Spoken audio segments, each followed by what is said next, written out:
All right. Hello, everyone, and welcome to flying the SR-71 around the world, this time in X-Plane 12. So basically, I'm going to be comparing what I saw with the Blackbird Sim SR-71 in Flight Sim 2024 with the VSKYLABS one here in X-Plane 12.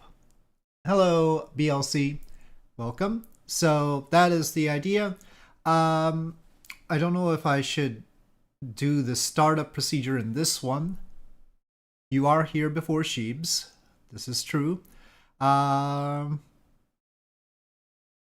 Maybe I should just start with engines. Okay, well let's see if we're not started with engines running, how it's gonna be. Let's just do that. You are first, yes. So Edwards has a lot of things going on, and I just want a parking spot. Let's go with that.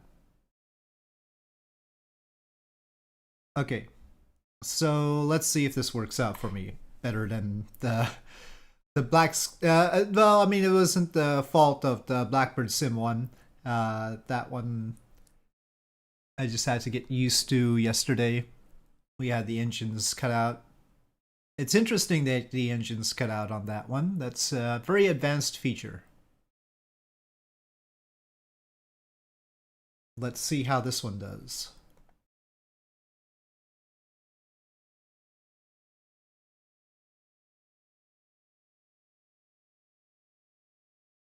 I don't know, maybe I should have some music in the background too. We won't be able to hear it over the engines though.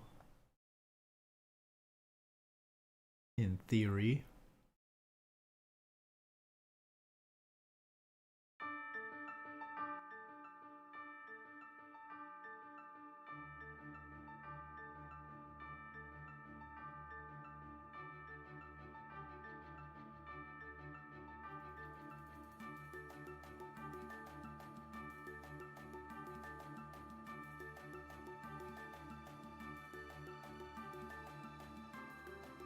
Okay, that should give us the music credit up there too.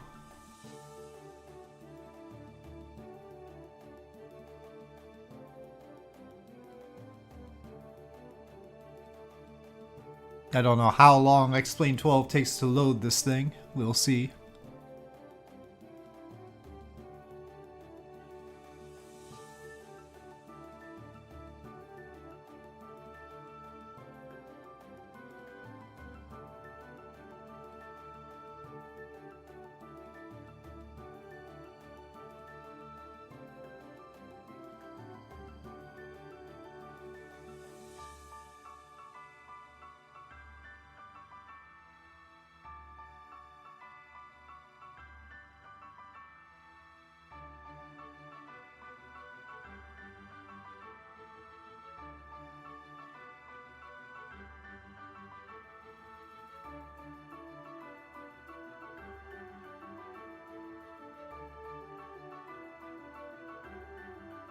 Used to be that Flight Sim 2020 took longer to load than X-Plane, but load a flight, I mean.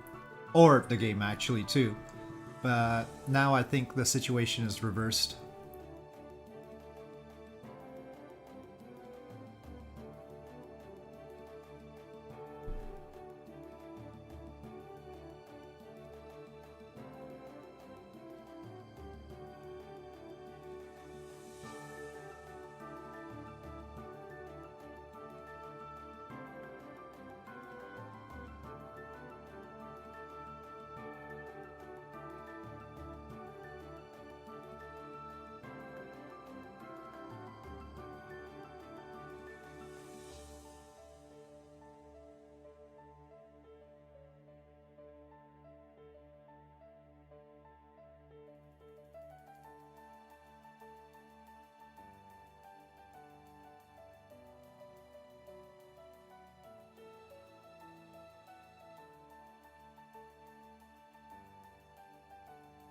I'm gonna have to start begging it to load this thing soon. Come on.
So with the VSKYLABS one, they didn't really provide a separate checklist. They were very confident in just providing the official checklist. Not too sure how well that'll work out for us. As part of the actual handbook, the flight manual.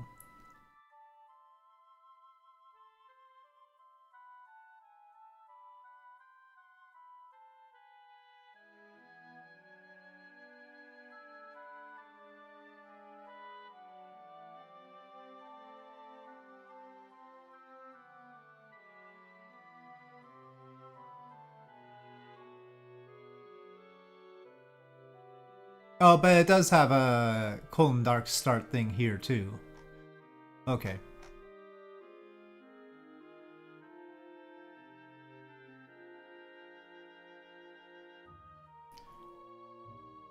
Well, but this uses the X-Plane auto start.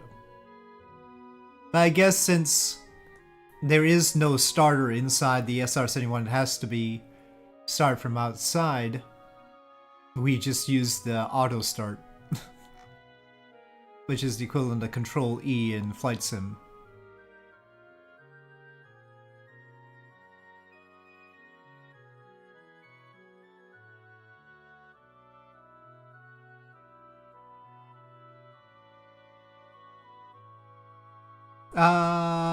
Explain.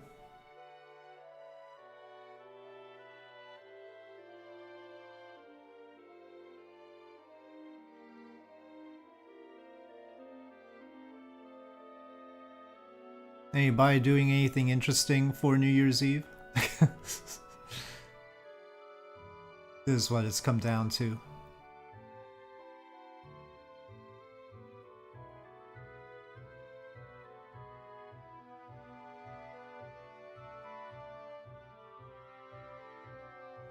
Well, it is trying to load the scenery. There is scenery, because I have the photo scenery for the California area.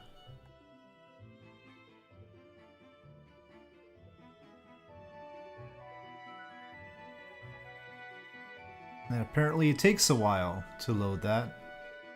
They could potentially figure out how to optimize that. I say that because Flight Sim did, so...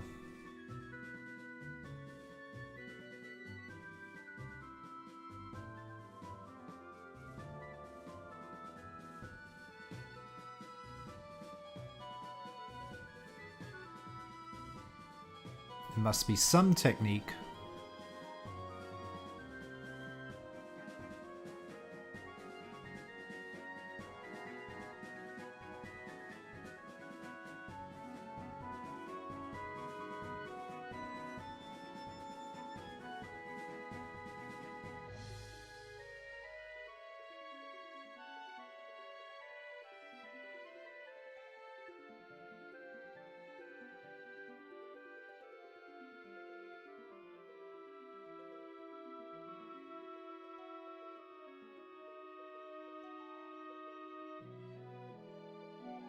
Well, maybe while it's trying to figure things out, we can look at the tutorial notebook.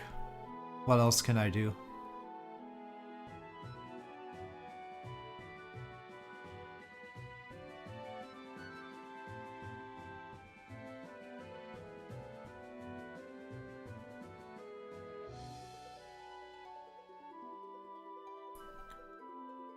Okay, so there's one thing that was provided for us to understand how the whole thing works.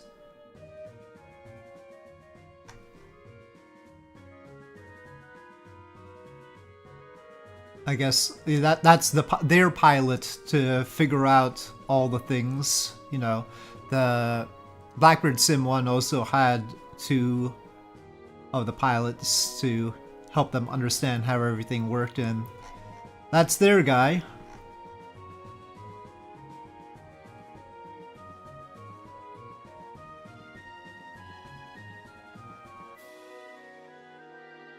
And there's a whole bunch of special commands for it, but that's mainly for cockpit builders. It does have the Mach 3 drone, which we don't have with the Blackbird Sim one. And a launching panel too for the drone.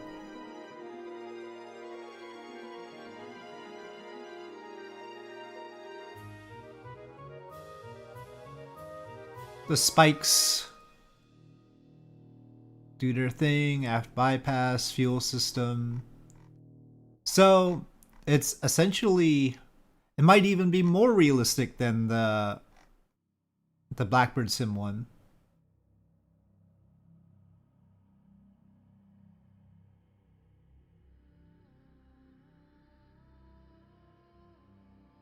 But yeah, basically we have to use the explain auto start in order to start the engines.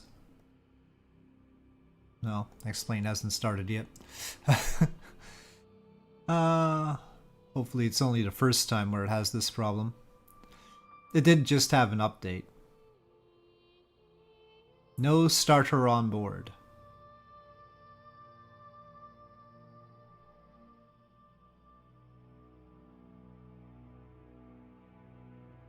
Oh, that sounds like it started. Okay. Great. I don't know if I like this aspect of it. Why are you beeping?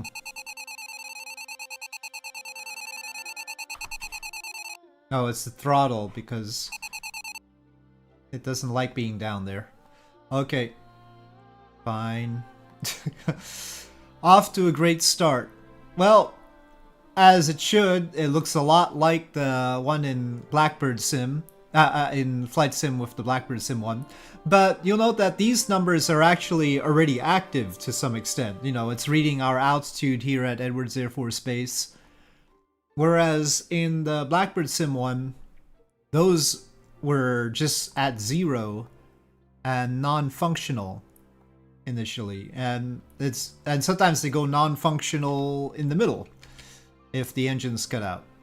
Now, I don't want the drone. I had said don't put the drone, but it's nice to see the drone there.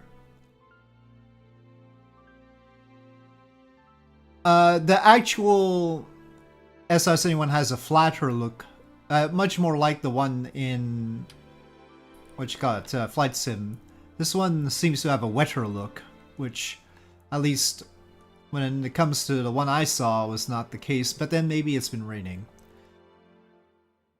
Interesting plane back there. Okay, so first of all, let's get the drone off because I don't want to carry it. So we just get rid of the drone as the payload weight here. And I do want as much fuel as possible. So done, apply changes. No, the drone shouldn't be there. No, that's not what I want.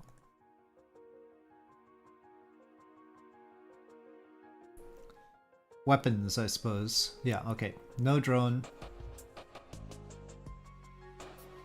Okay. The carts look a little bit different than the one in Flight Sim. Well, regardless of anything else, I know I need the battery on. Inverter. Bus tie. There's no hover tips on these. It definitely does look the same, except we do have this computer here too.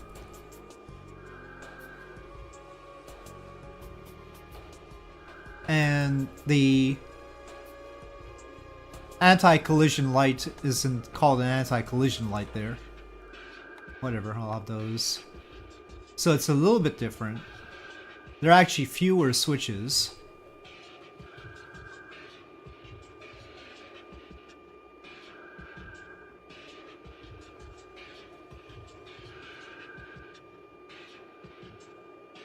Can I not get rid of the stick? Can't be unsafe. Yeah, well, let's close the canopy first. No, the canopy is like that, and then... Well, that should be seal pressure. Oh, maybe that saved it. Did that? No, still not.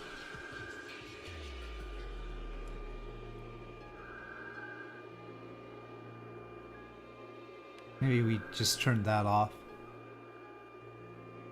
Okay, well, fine. Let's just do the startup then.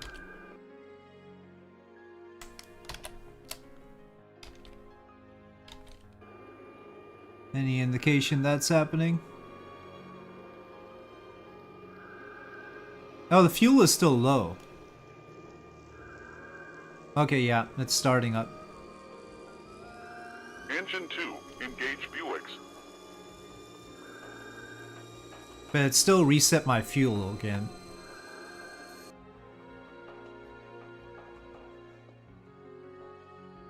At least it didn't put the drone weight on. Well, this fuel gauge doesn't seem to be reading right. Or it's just not agreeing to put the fuel in. It keeps not agreeing to put the fuel in. Maybe I'll have to take a look and see where else we can put the fuel. There's gotta be a way. Come on.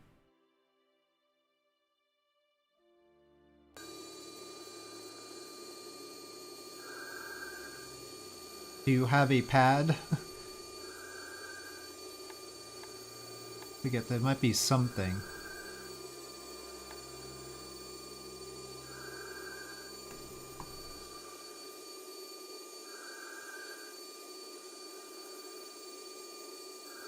The sound is quite different in here.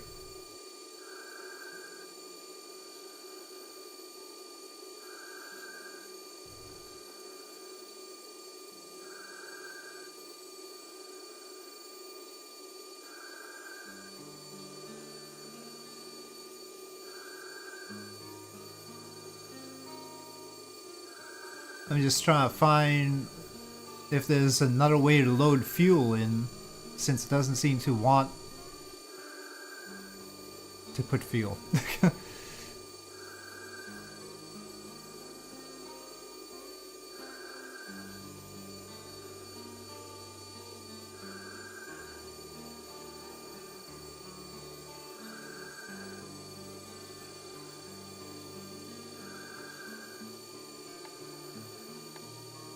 Well, that fuel tank indicator selector is telling the same thing.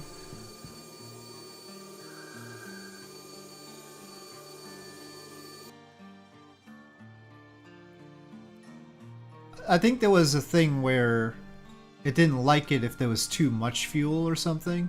Let's try this much and see. Okay, it can take that much.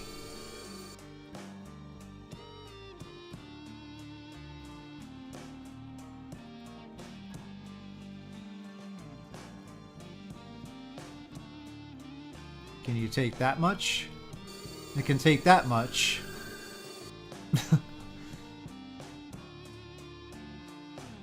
All things have their quirks. Well, that's getting better.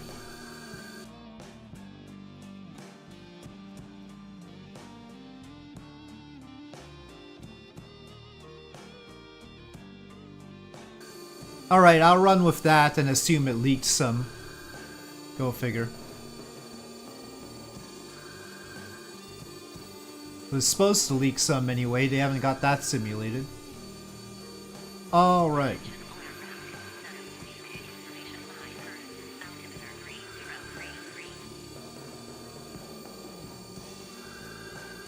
I really need to hide the stick though. The surface limiter, that's not the surface limiter.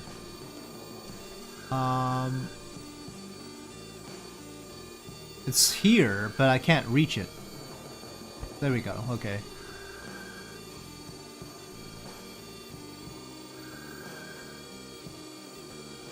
SAS on.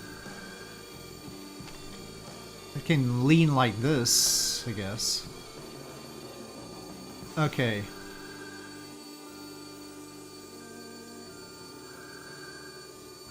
And then technically we have to have those refridge things on.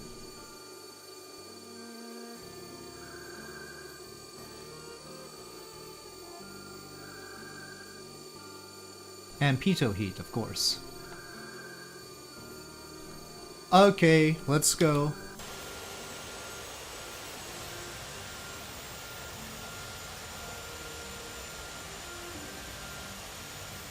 Now, I don't know, does little nav map work with this at all?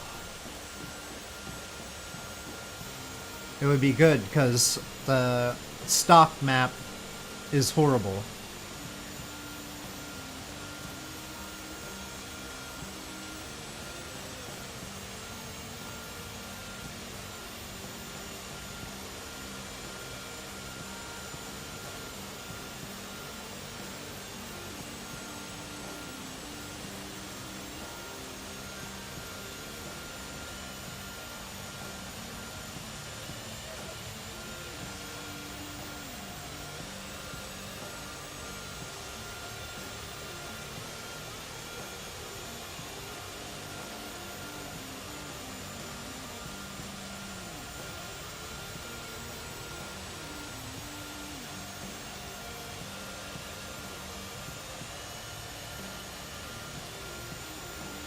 Okay, I think it's showing me right.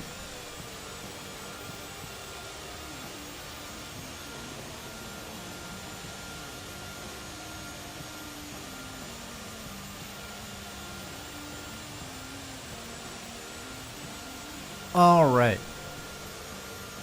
Well, let's take off then.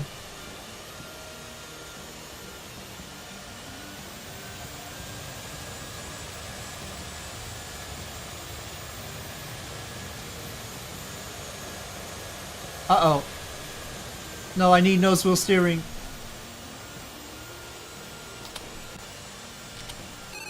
No.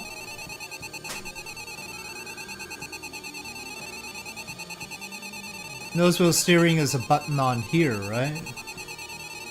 There we go.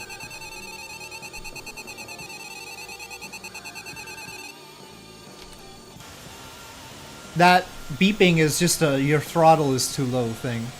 Okay, no. That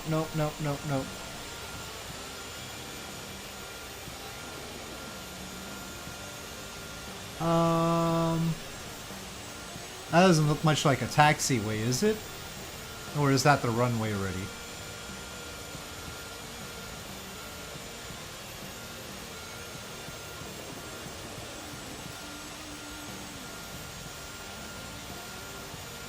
I do sort of like it shiny like this, though. It is sort of nice to have it shiny.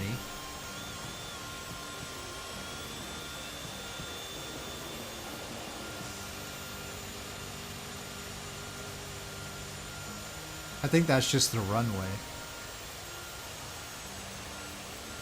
It's probably long enough for me to take off.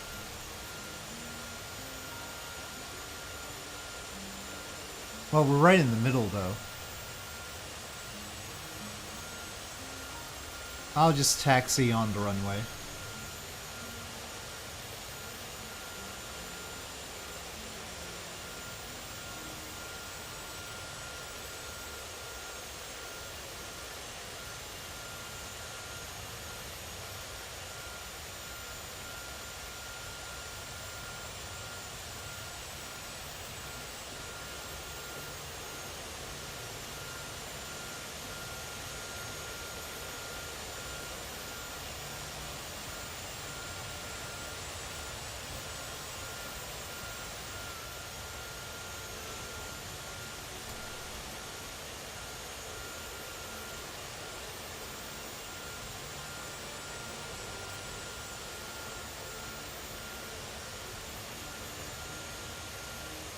There should be. Don't worry, I accounted for it by not filling it up completely.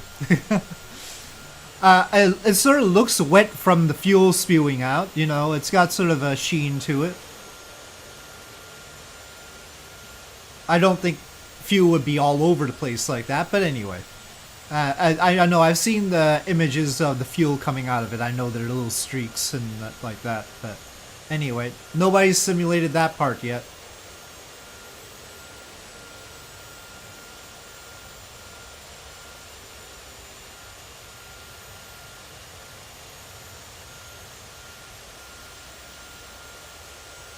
Maybe that'll be part of Flight Sim 2030 that people kept talking about yesterday.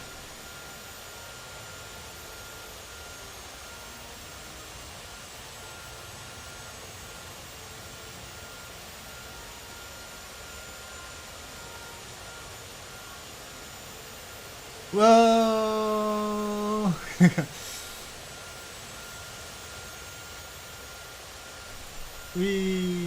It is very wet. Okay, I'll have to get back inside here. Okay.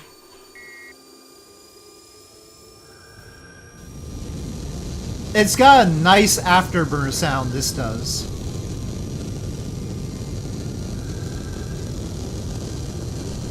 Oh yeah, it's got a nice quick turn radius on the ground. In the air, no turn radius. I mean, a huge turn radius. It's very bouncy here. That's something you don't get a lot of in Flight Sim, huh?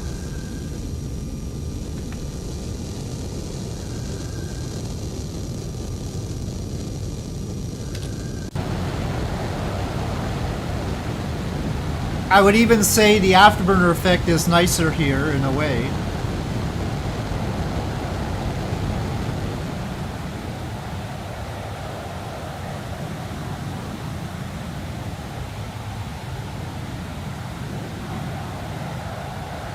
If only we could have X-Plane 12's aerodynamics and simulation with Flight Sim's visual details. I mean, like the landscape.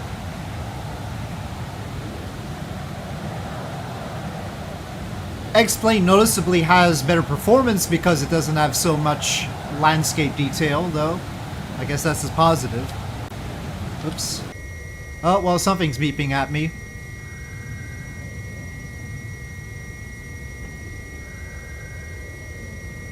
Oh, that was because we were right on the border of having Afterburner on, so I was irritated by that. That's what that beep was. So many different beeps to keep track of.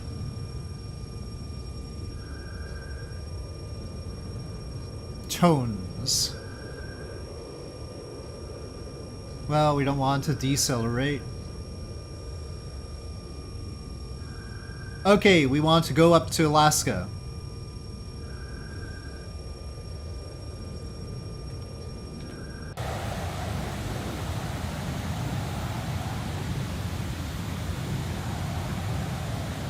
I mean, if you're gonna fly something high and fast, there's no problem flying it in X-Plane, because you don't need all the ground details anyway. Now, this is photo scenery that I gotten. Normally, X-Plane doesn't make it look this good.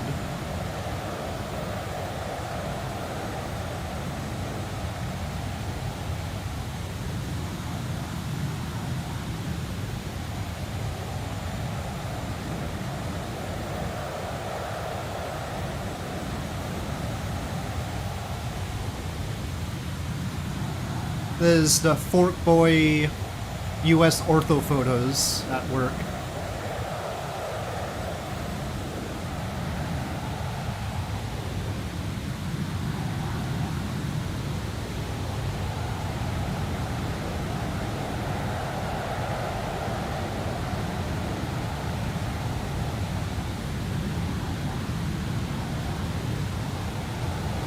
We gotta try and make for the coast here.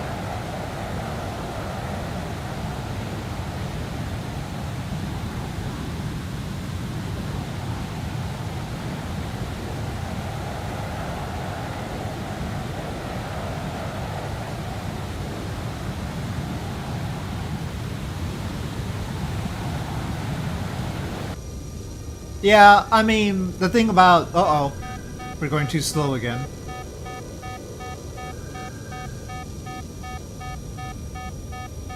I like that the speed warning has a tone here. That's helpful. But anyway, I was a little bit irritated with X-Plane 12 initially because they had said, oh, the planes in X-Plane 11 will work for it, and then sure enough, a lot of the planes from X-Plane 11 weren't working for it. So that was the thing. It's not that big an upgrade from X-Plane 11. but it has some performance improvements.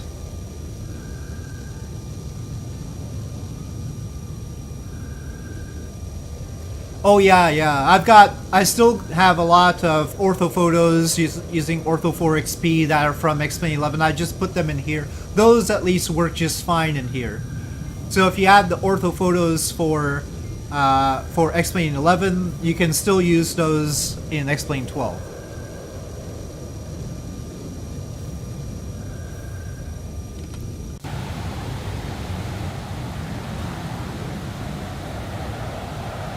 I think mostly the scenery is fine.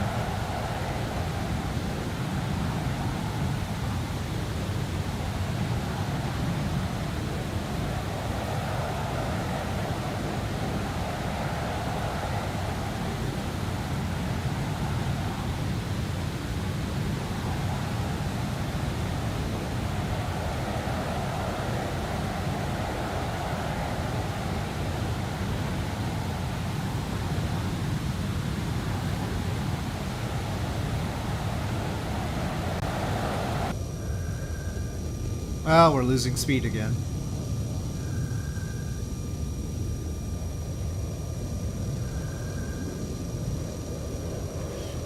Unlike in Flight Sim, this doesn't have the weird adverse yaw thing going. Flight Sim, the plane is much wobblier.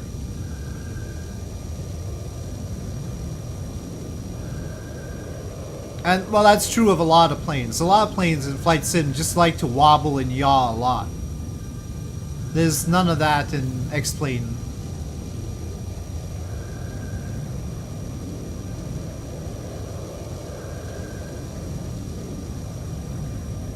I don't know why Flight Sim has that problem.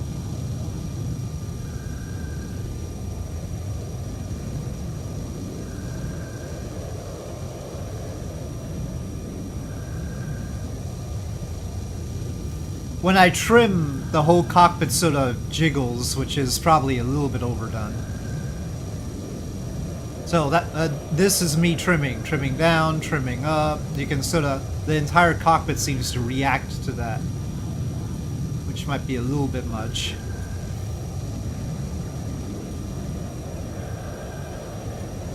Okay, well, we've broken the sound barrier. We might as well do it definitively.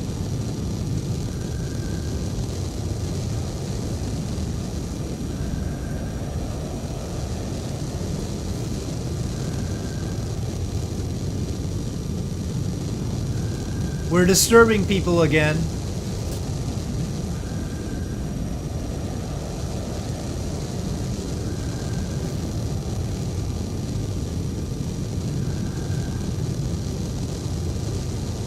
What's that one green light there? Well, I guess we don't have to keep these on. It's okay to keep them on, I guess, but it's not necessary.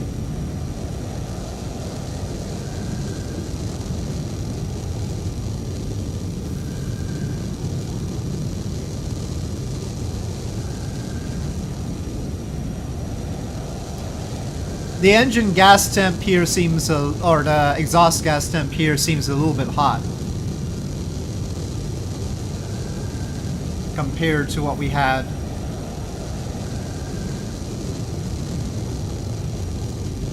In Flight Sim.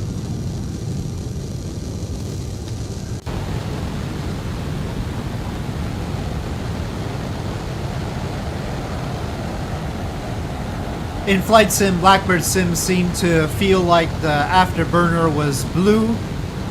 Here we have a reddish afterburner. I'll have to check photos of what the color actually is, but I'm betting on red here.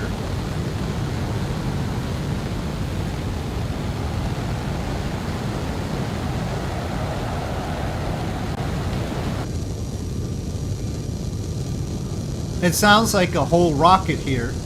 No, we're too slow. We went below the speed of sound there. Climb too fast.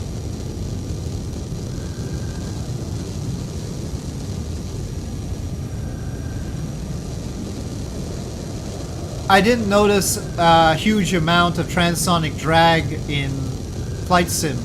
This one does have transonic drag. The vertical speed drops substantially when we're going through that. But it's not as bad as some other planes.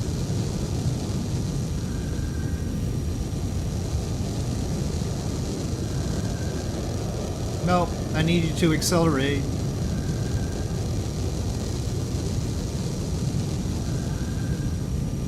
Yep. I might need to turn it down just so I can talk.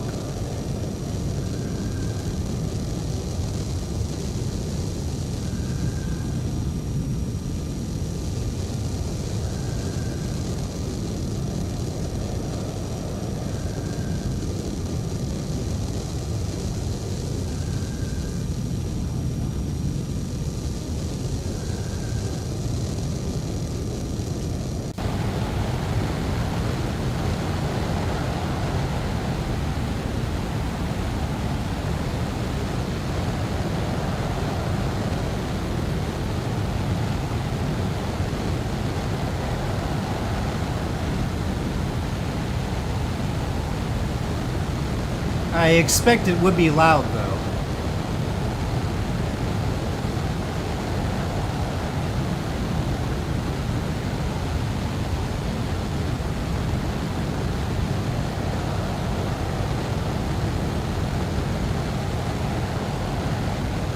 We'll fly over Vandenberg.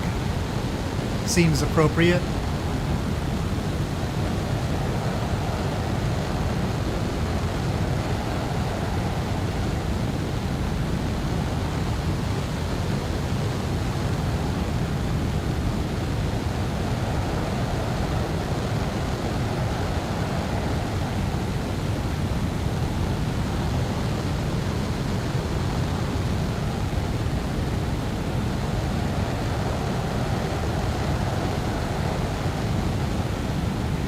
Oh, not that low.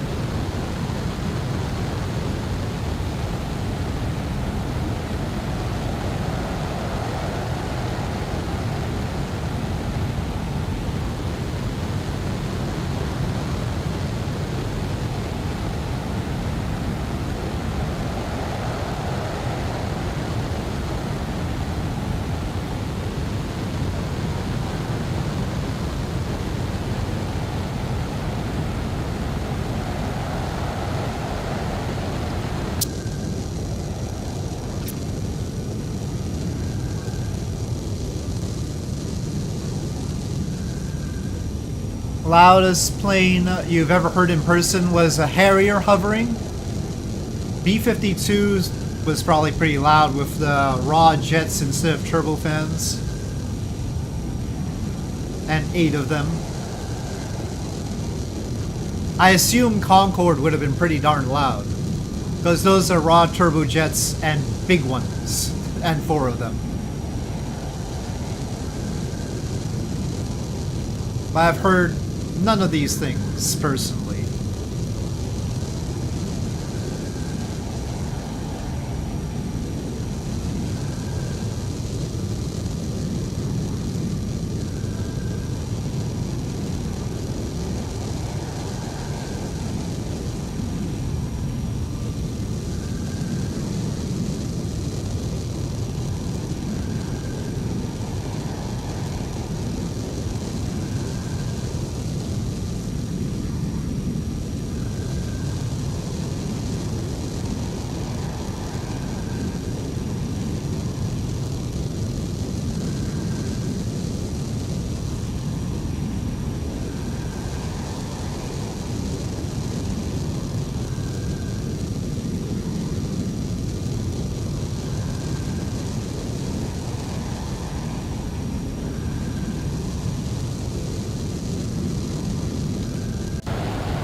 Well, there's the Vandenberg area.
Okay, maybe we can cut down the noise a bit.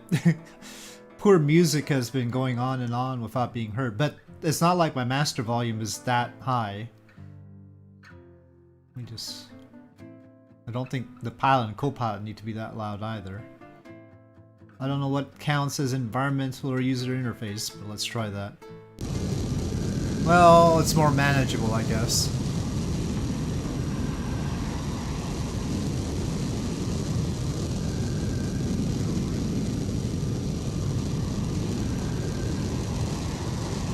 Nope, we're climbing too fast again. But yeah, the exhaust gas temp is much hotter here.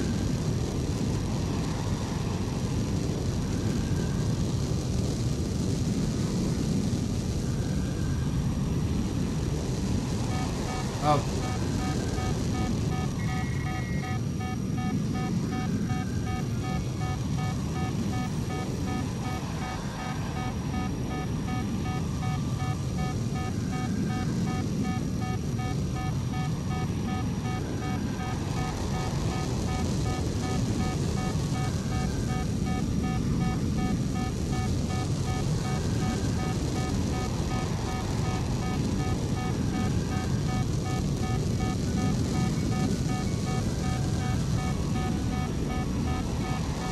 Well, let's see how the autopilot deals with these things.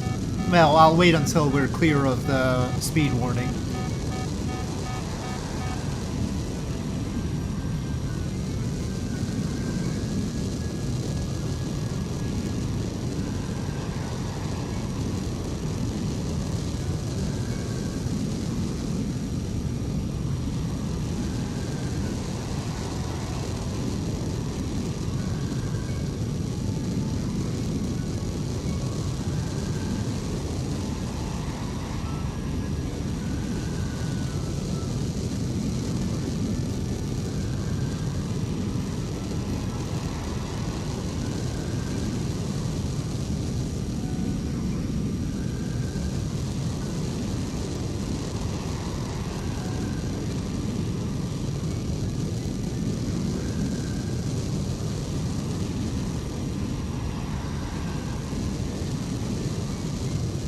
Well, the hold switch doesn't seem to be working great.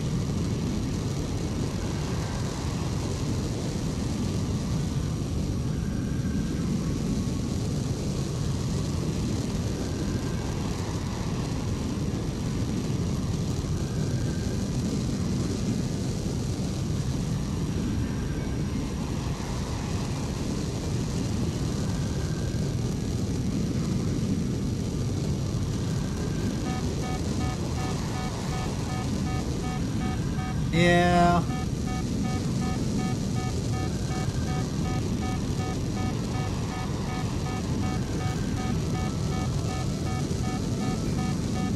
I don't even know what that was.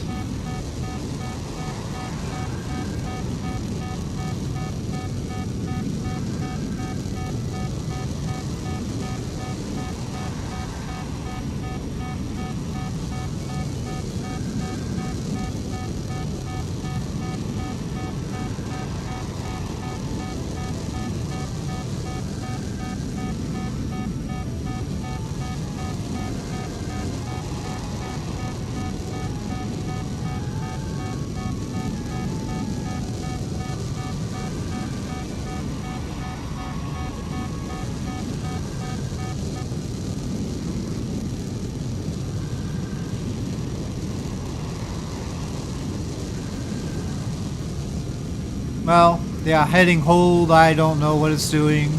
Roll doesn't seem to be holding. I don't trust the autopilot at all.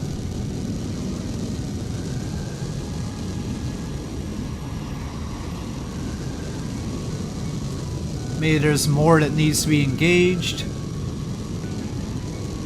I guess that button wasn't there in the other one. Maybe that's...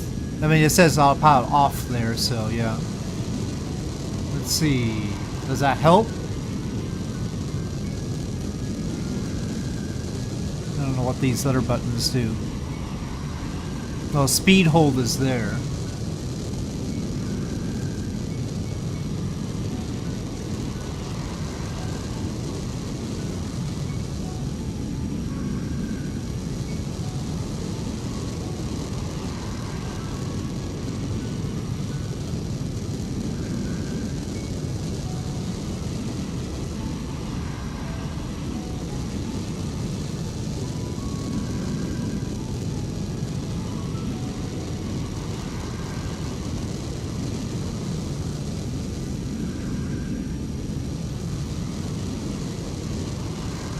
Okay, well, alright, autopilot seems to be okay now.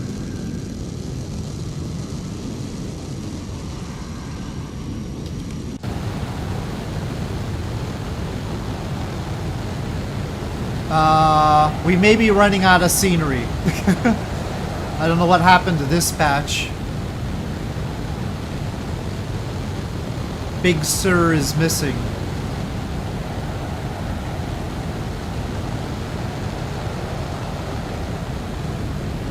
Oh, we seem to have an oscillation now. It's wiggling.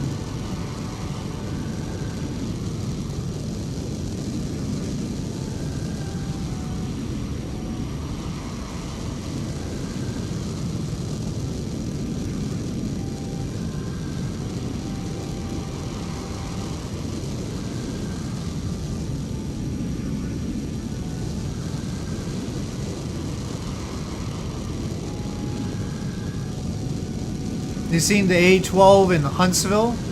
Sits outside. I saw the SR-71 in Evergreen Aviation Museum in Oregon.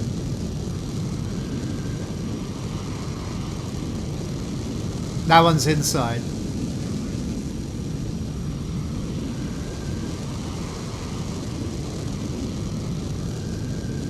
No.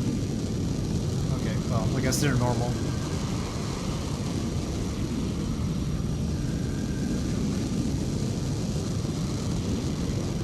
This thing's whole idea about what the indicated airspeed would be at any given time and what the EAS speed would be at any given time seems to be completely different than the flight sim one.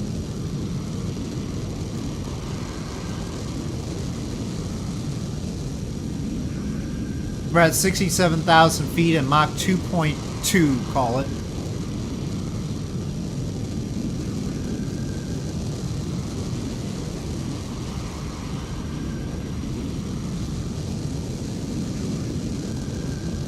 And the autopilot tends to wiggle the plane.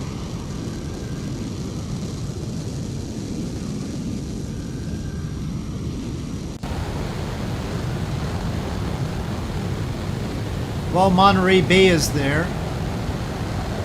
Not too sure what's coming up there. May or may not actually be there. We'll see. Oh no, it showed up.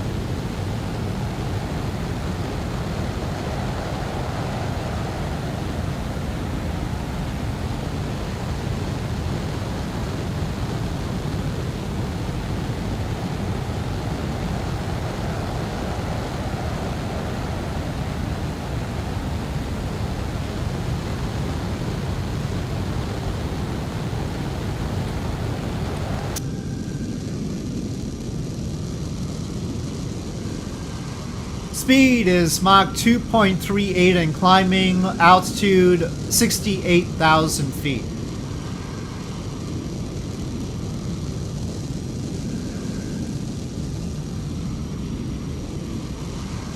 Still going up.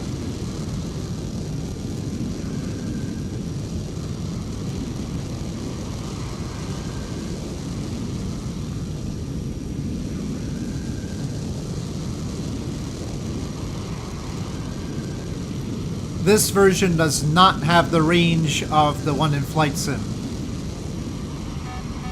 Oh, what now?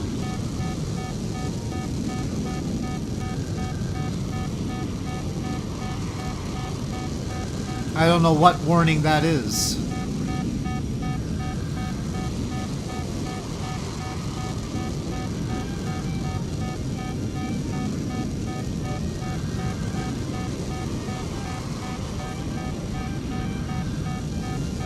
I don't see a warning light.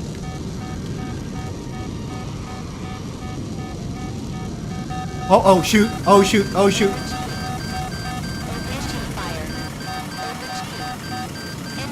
Okay. Well, I don't know what caused that one.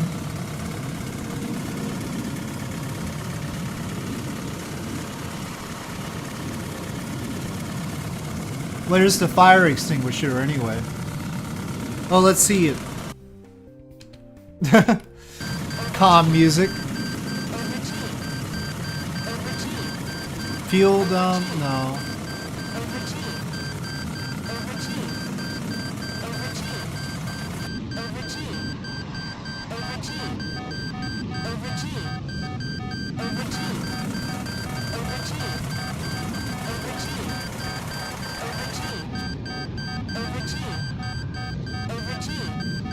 It shouldn't be over G right now, though.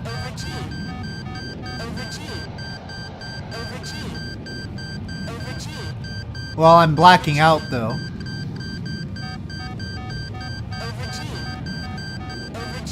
I can't find how to to extinguish the engines, though. There's gotta be a fire extinguisher somewhere. Are you a fire extinguisher?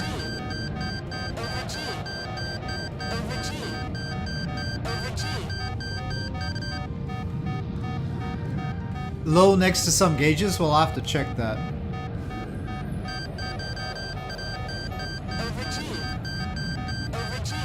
Fly the plane. Well, I can fly the plane, but I can't see anything.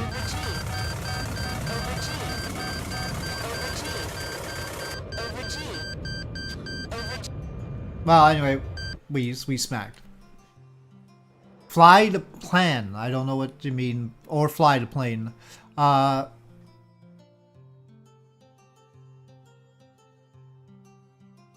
Yeah, well, there's definitely a fire. We definitely have a fire, but that was... we had the warning before we had the fire. The fire lights came on after the warning. It's a little bit late after that. Well, let's try again. I don't know what you're talking about, Envy. Nice to say such things, but I don't think you're taking into consideration the situation. There's no way the SR-71 can fly without its engines operating.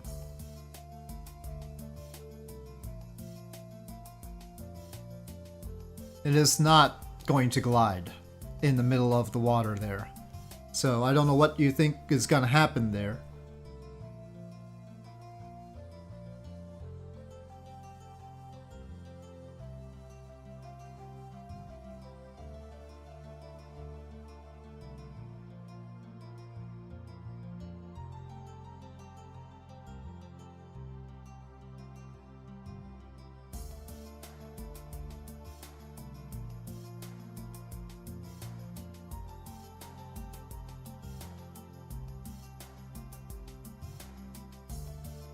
First, you need to really put out the fire.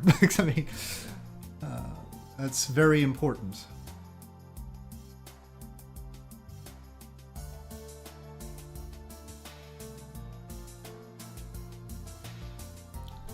Well, yeah, we should have ejected. That would have been a good idea. That would have been the thing that they would have done.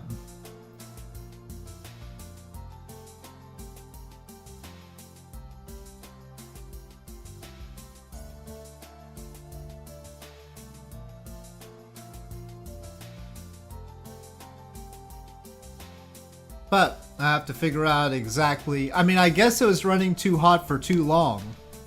I mean, the exhaust gas temp was way higher than it was in Flight Sim.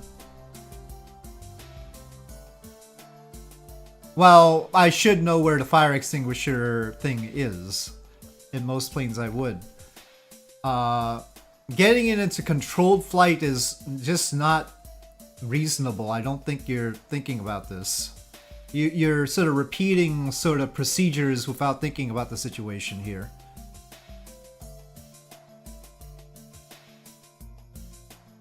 I don't even know if the plane's control surfaces can run properly without the engines running.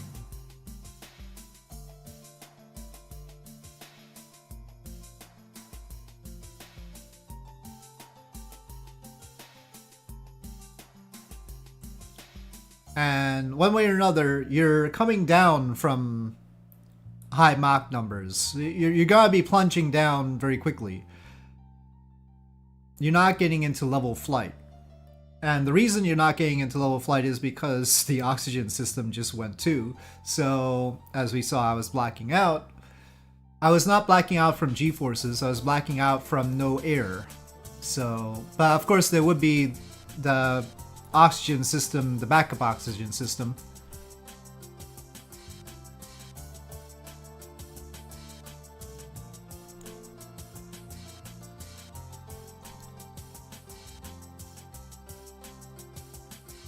So actually, the first goal in that situation is get to a low altitude, because you're not going to be able to survive otherwise. And also, just, you're gonna be losing speed no matter what.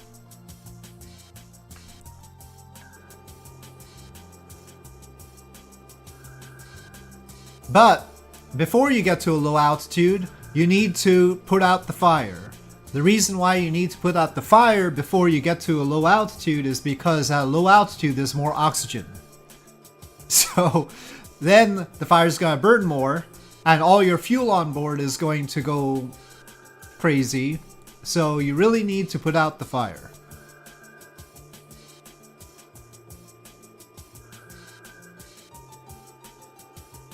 So yeah, we certainly had the fire indicators, but it would be nice to have an idea where we have fire extinguishers if we've got them.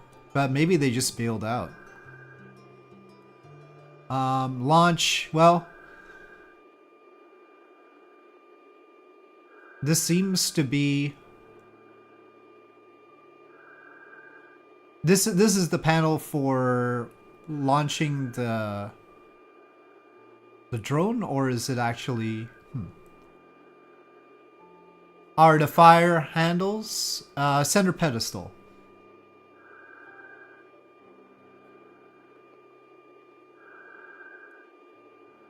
Between the pilot and RSO, low forward in the cockpit.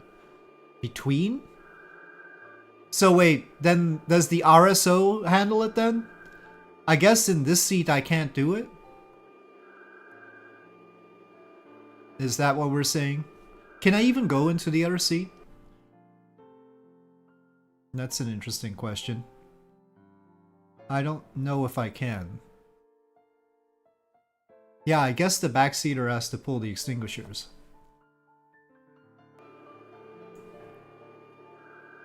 I certainly couldn't find them in here. Normally they would look a lot like those cutoff things and these computer reset things, or these knobs like the surface limiter.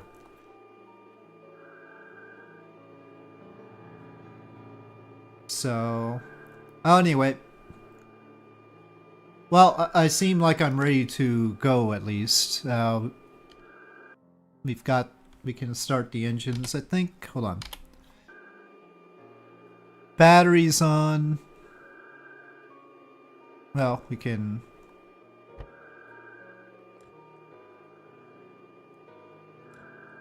No, I think we have to start the engines before we get that stuff. Engine 1, engage Buicks. In the line of lights under the big fuel gauge. Oh no, you mean the aft fuel transfer? That was this light over here.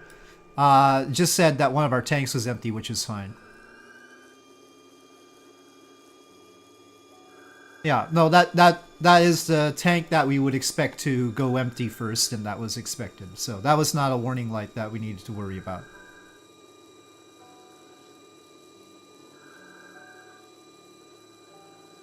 No, that light was on long before the first alarm. That light will come on shortly after takeoff, actually. Look down and slightly to the right. Well,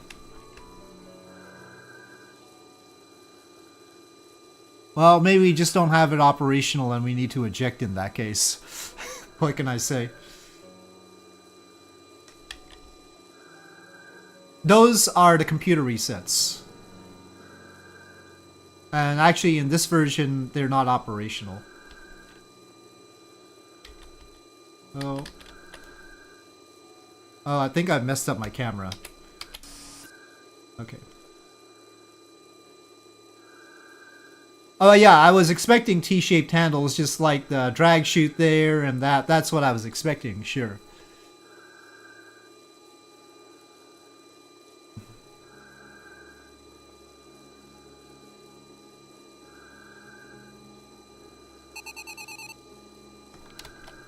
Engine 2, engage Buicks.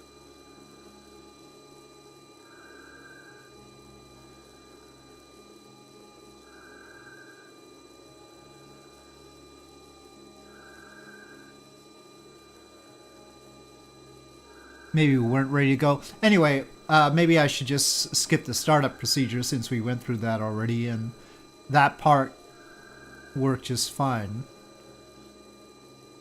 I think I'll just start on the runway this time.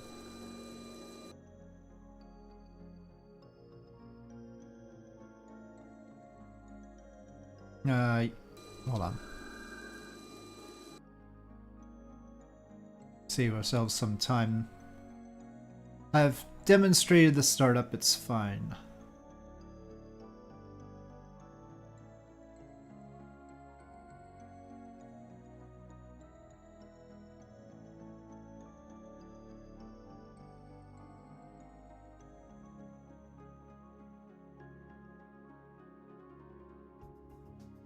Okay, no drone.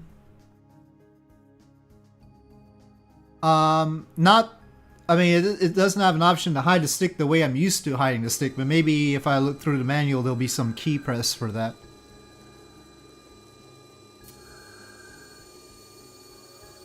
Okay. Can move the stick.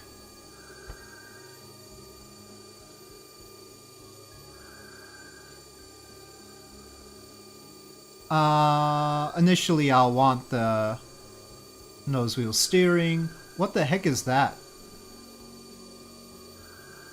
Is that put up there? What is this for?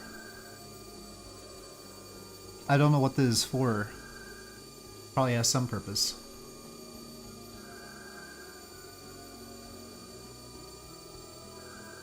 They'll cut off the fuel. I could cut off the fuel with these two. The fuel cutoffs are here, but I don't think those are fire extinguishers. Okay. I am okay with the situation. Let's go.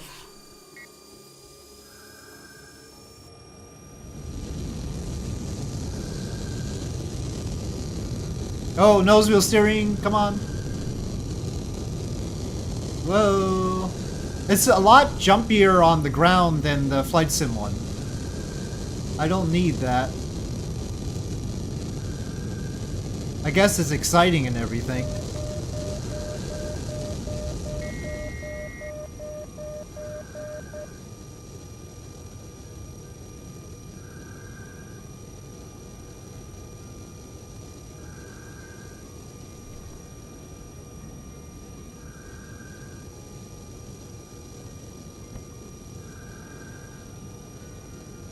Maybe I'll just keep those two on.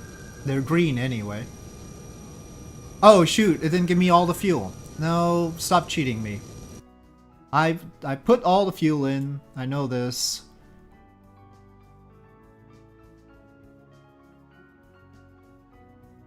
Okay, good.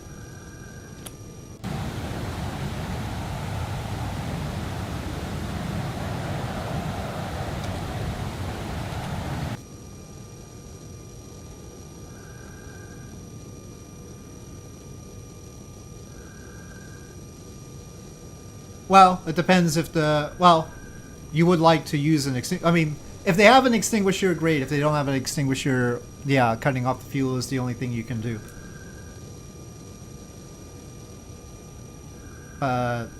Having an extinguisher would be a good idea.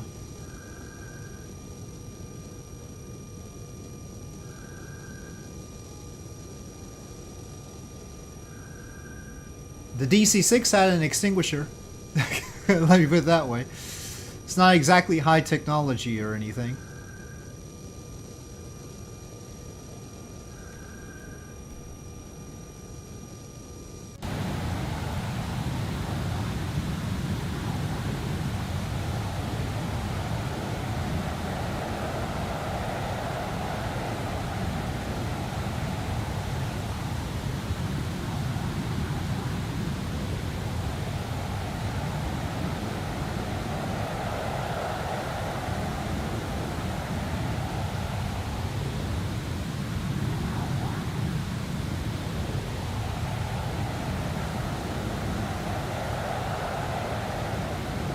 Halon 1301. Okay, well, there you go. Of course, it has to be some very special chemical.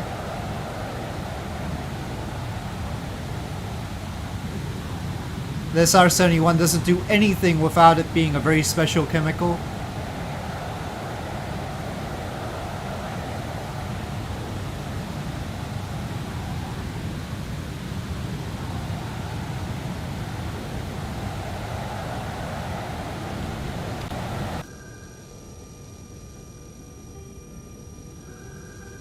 No residue.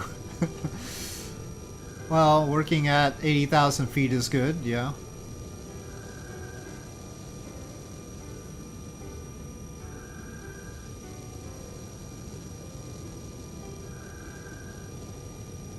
Well, I'll try and cut back on the afterburner a bit more this time.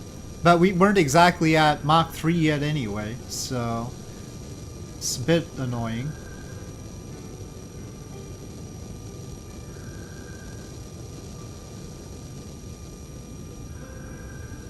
Mach 1.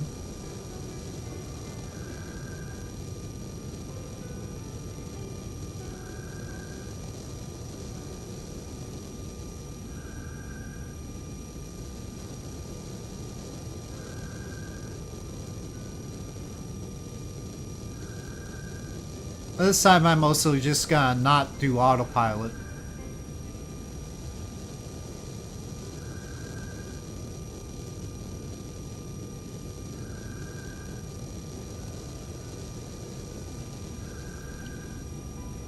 Oh well, I definitely have to pour on the afterburner here, otherwise we're not gonna accelerate properly through Mach 1.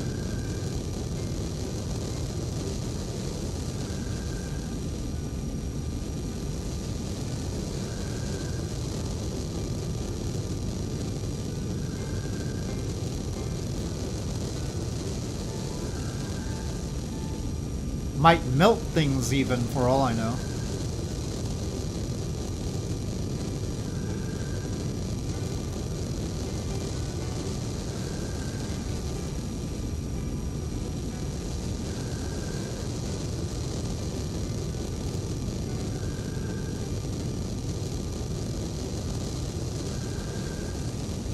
It is a somewhat cleaner interior than the one in Flight Sim, the Blackbird Sim one.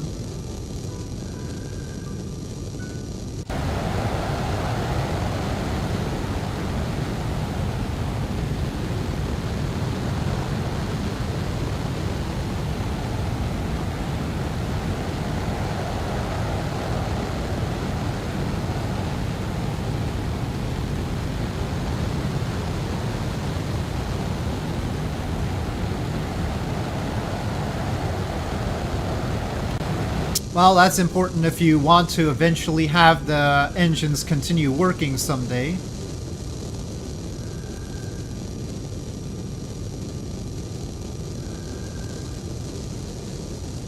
The fact that they're on fire probably isn't a good sign, though.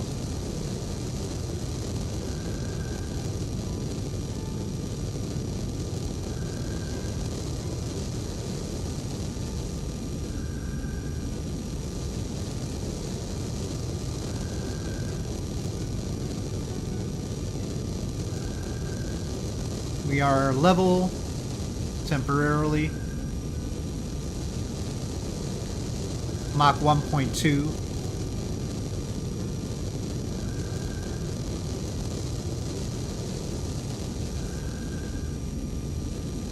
Oh, we never got the refrigerant on.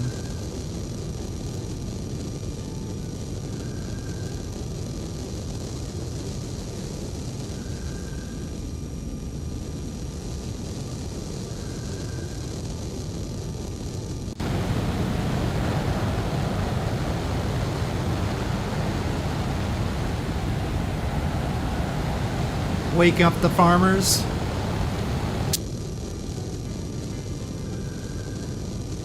I'll just set an arbitrary limit and say I don't want the exhaust gas temp being more than 700, and we'll see how that goes.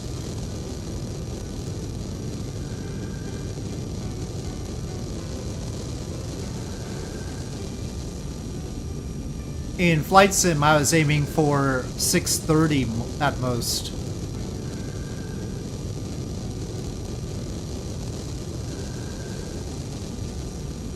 That worked out. But here, we're just hotter overall.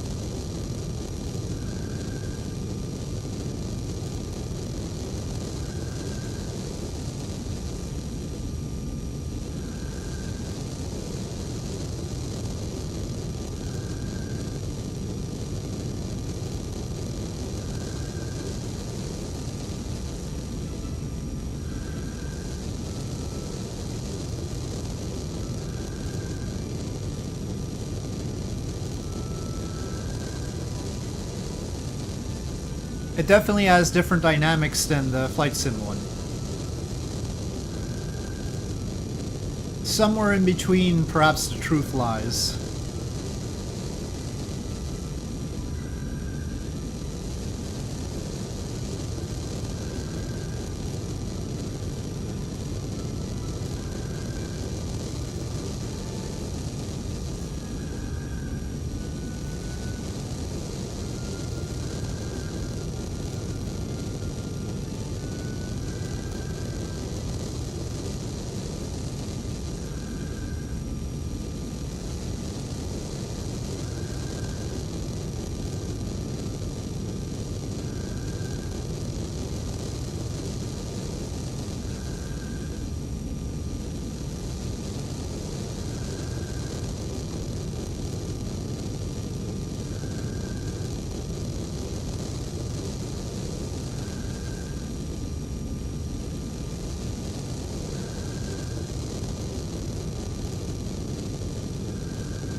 The modus operandi for this VSKYLABS one seems to be the engines catching on fire. In Flight Sim, they just went out, which meant that you could restart them. So this one's a bit more final.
Wrong way.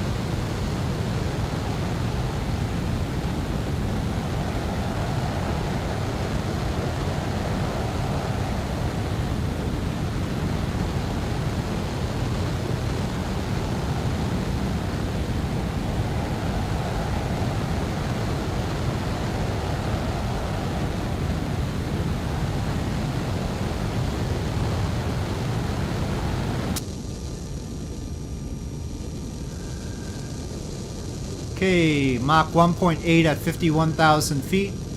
Well, I'll have to pull back a bit because we're at 700 degrees Celsius there.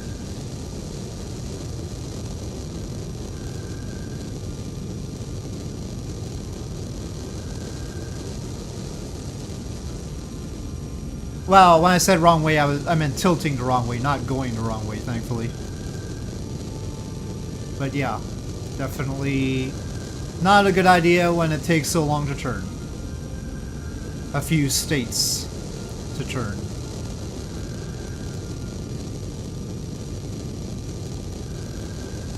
One bromine atom can destroy tens of thousands of ozone molecules. Well, we'll try not to have to extinguish the engines then.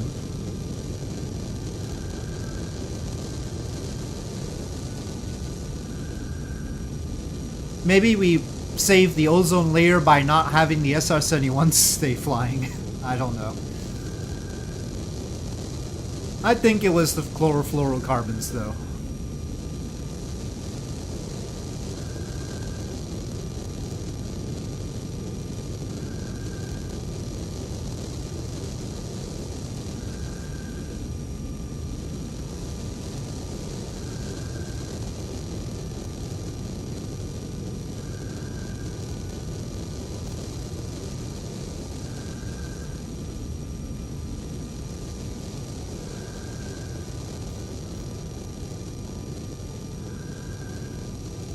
I have throttled down.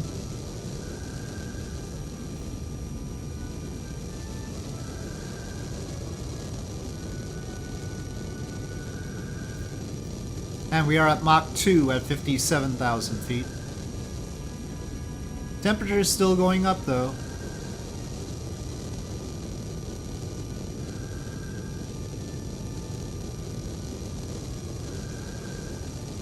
Is it the ISS song?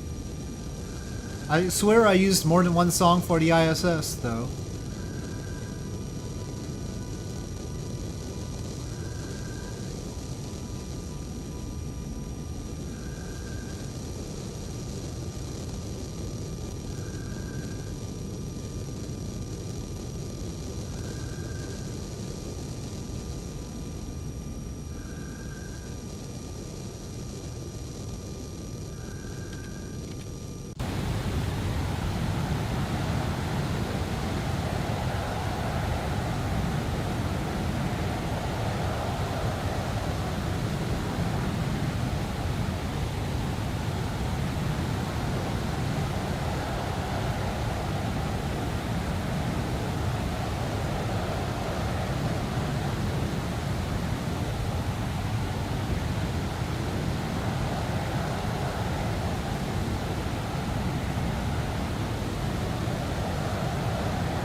Discord, okay.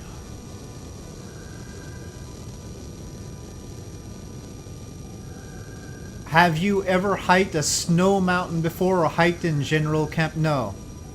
I'm not an outdoorsy type.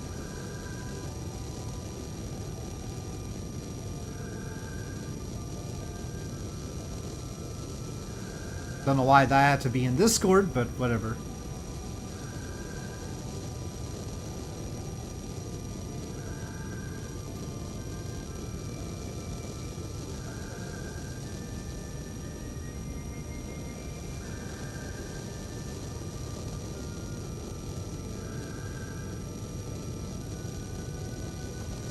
Around 60,000 feet here.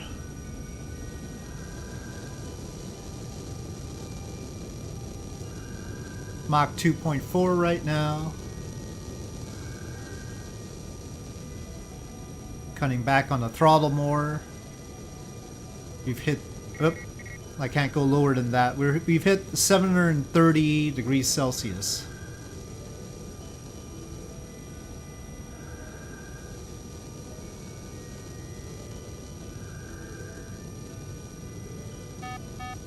Okay, well, I think that's temperature. I think that's the warning that led them to catch on fire, so... But... I need it to go more than that. Please be able to get hotter. Otherwise we're not gonna get to Mach 3.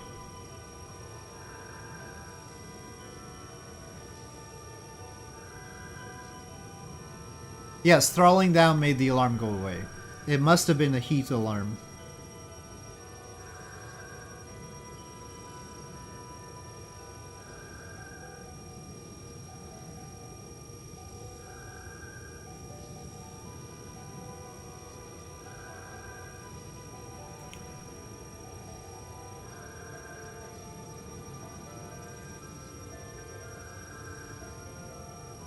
Well, that would make sense for something about to catch on fire.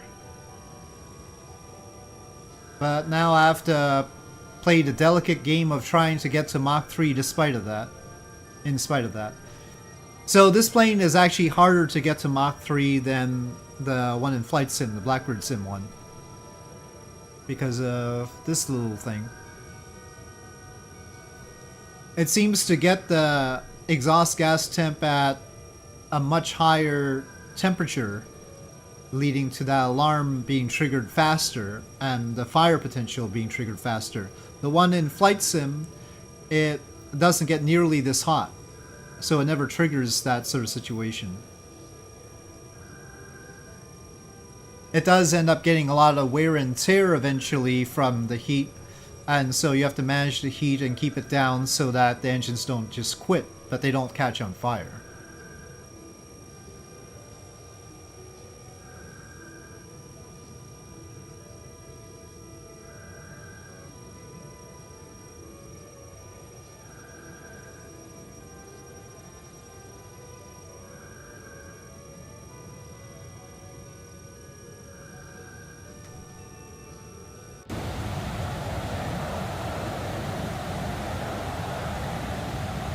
Well, the coast is over there somewhere, so we are now not disturbing people.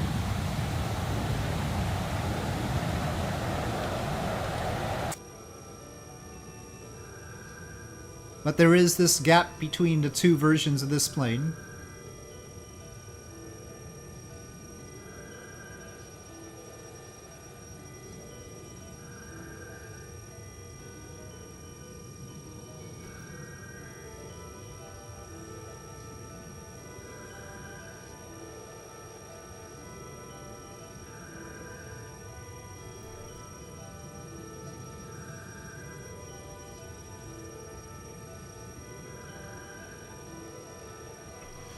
How many more ignitions? Well, I've still got 14 TEBs there.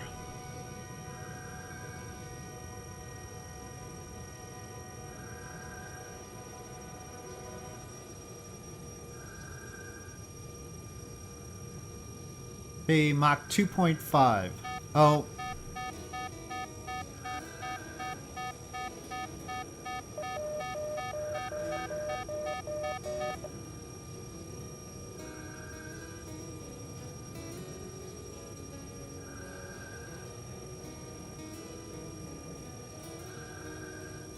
I think it wants me to go higher.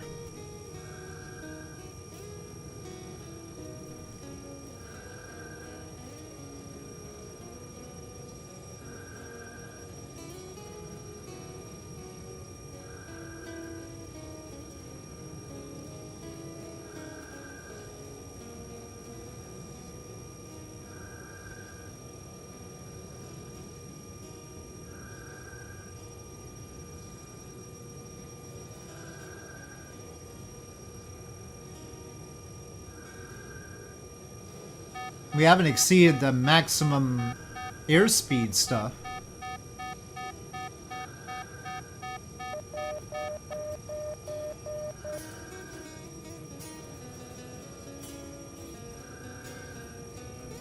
Well, I wish there was a light, but all we've got lit is the empty tank 4, that's normal. The AP, the output being off. Instrument inverter and gen bus tie open, which are green, so they're not a problem. Nothing else is lit.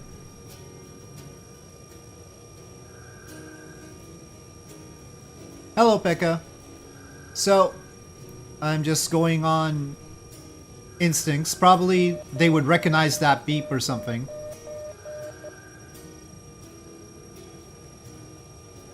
It's a special beep.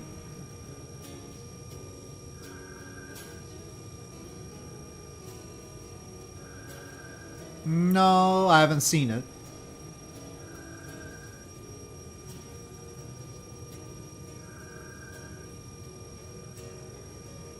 We're too slow now.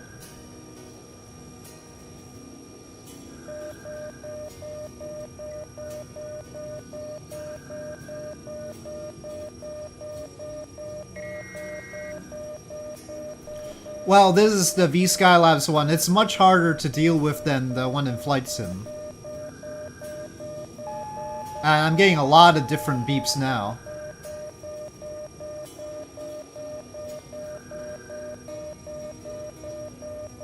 I'm pretty sure one of them is that I'm too slow.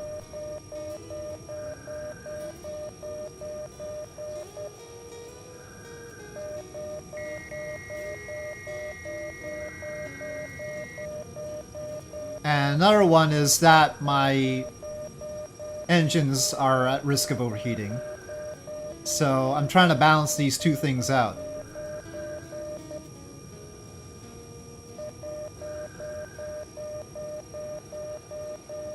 The Flight Sim one, it certainly has the engines quit out sometimes. And unless you're really, really certain you know a lot about this plane,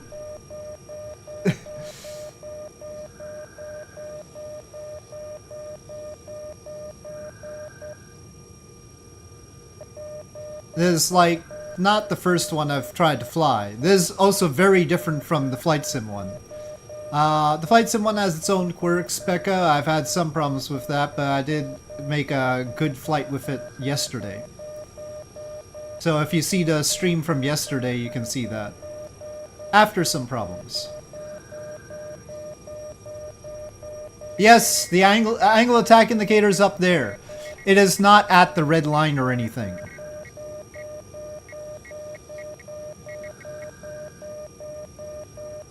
I'm gonna try and give the engines more throttle because I don't think they can do what they need to do otherwise, so.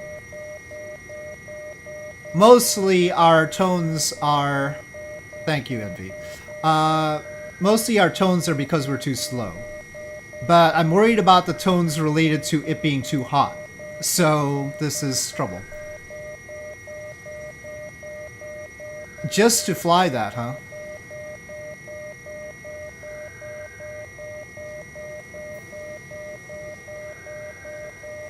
Well, I guess it's about time you got it, but...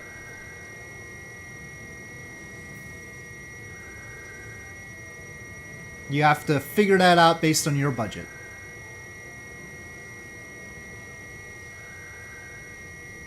Well, that would be nice. I don't make use of the multiplayer features of the game much. And now we can get out and walk around and have hijinks.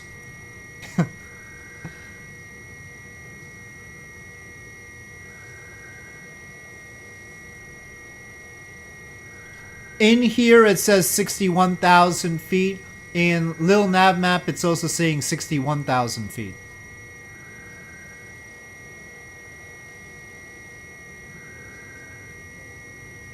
The two can disagree sometimes, but not right now.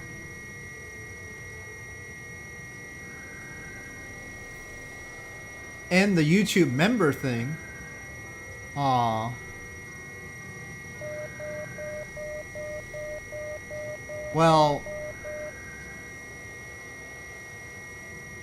I can't say anything about that because I have a vested interest, so I'm biased, so I can't say anything.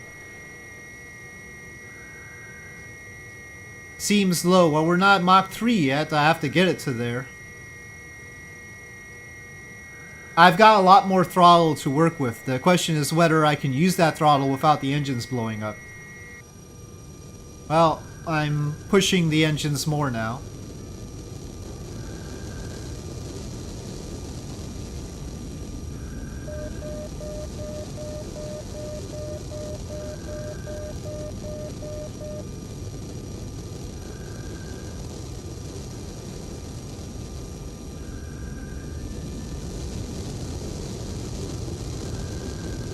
Oh, it doesn't seem to be increasing the temperature too much to just pour the engine thrust on, so I'll let it go.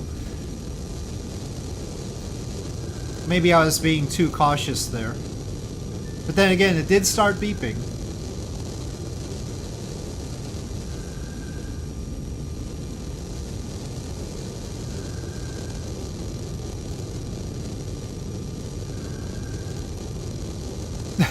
Well,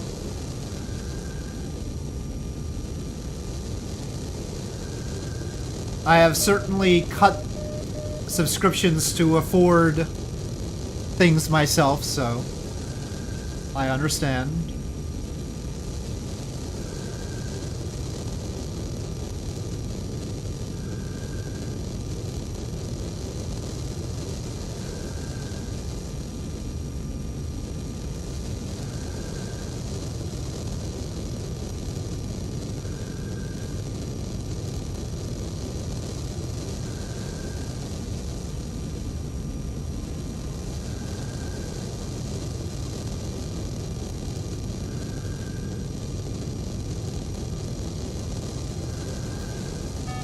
Oh, what now?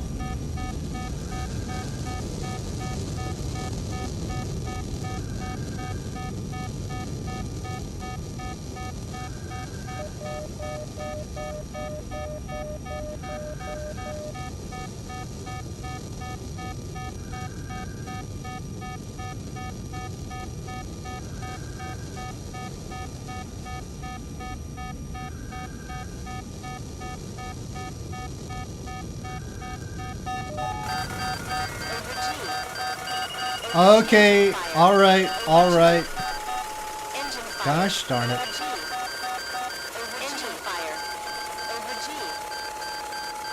Well, let's try the cutoff method first.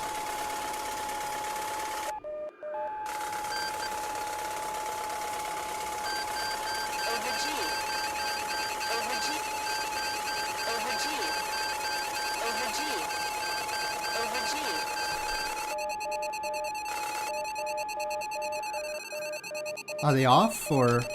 No, they're still flaming.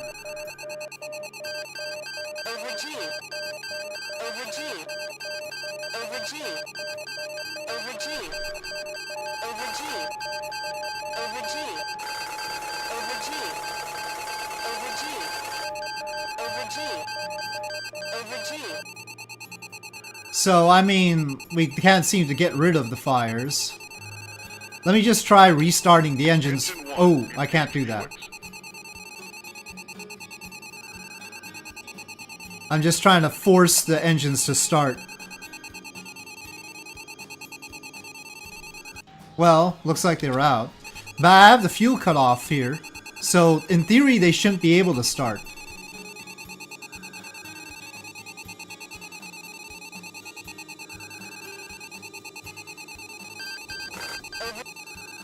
Yeah. Well, we can't have the engine cutouts, I don't think.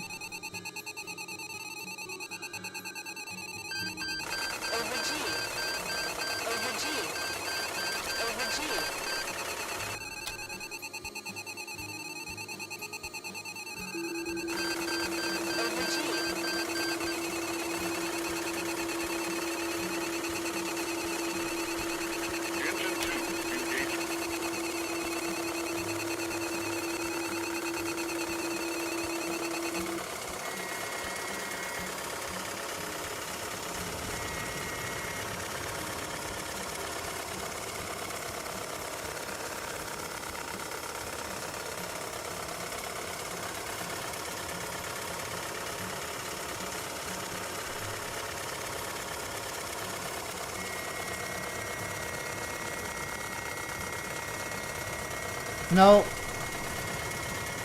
No dice. Eek.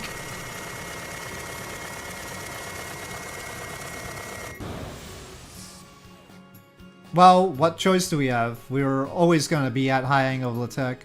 Well, we're floating now. Okay. This is annoying. Let's see what the manual has to say. What can I do?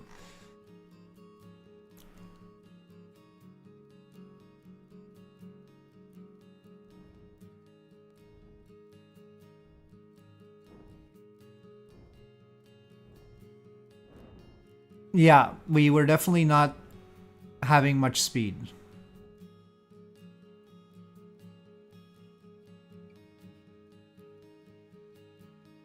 Okay. Yeah, that one. Okay.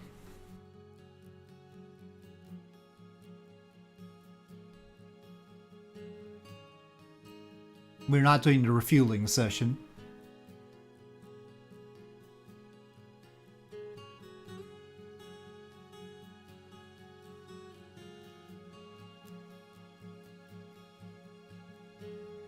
I think this is our problem. Refueling to full capacity in the air refueling phase is a hard condition for accelerating beyond Mach 2.6. Failing to do so will result in the JP7 vaporized fuel being ignited. Filling up the tanks to full capacity allows all pressurized... they have mentioned this before, and I just forgot it. Full capacity allows all pressurized air in the tank to be vented out. Then nitrogen is being used to pressurize the tanks.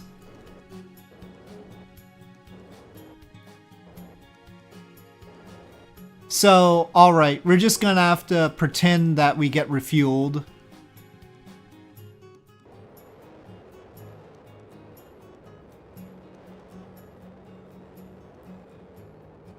We have to have the tanks full, apparently.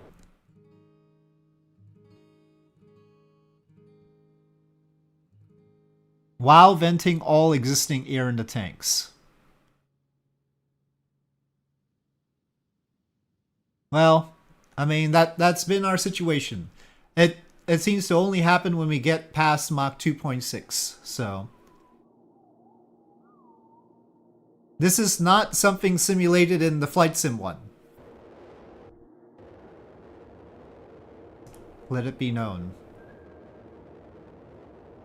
Do I need this additional realism? I'm not sure, but this is where we're at. All right, fine. Same dealy. And we'll just refuel it once we're up.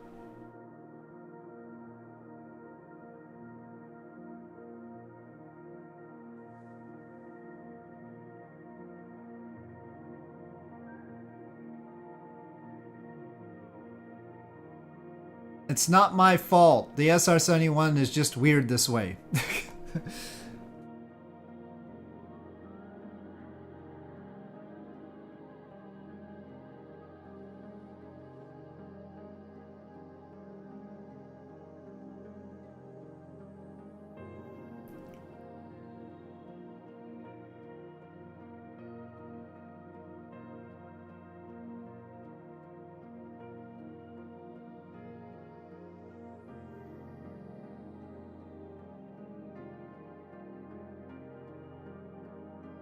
Another option is if we could get to altitude quickly enough so that we have nearly full tanks. Well, no, I read it before. And in fact, I was told about this before. I just forgot. I definitely read the flight manual. It's just that I forgot what was in the flight manual. On this topic, anyway. Okay, well, we might as well start half-fueled since we're gonna top it off later anyway. Get my refriges on.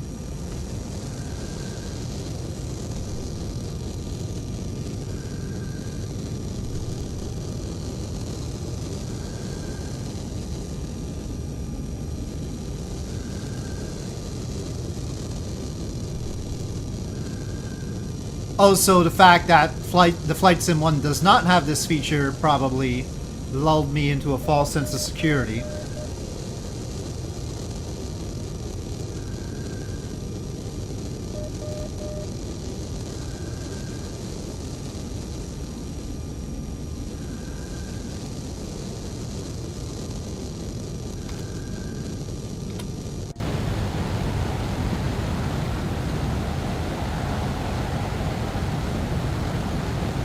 I mean, if I'm gonna refuel, do I even need to turn off the afterburner?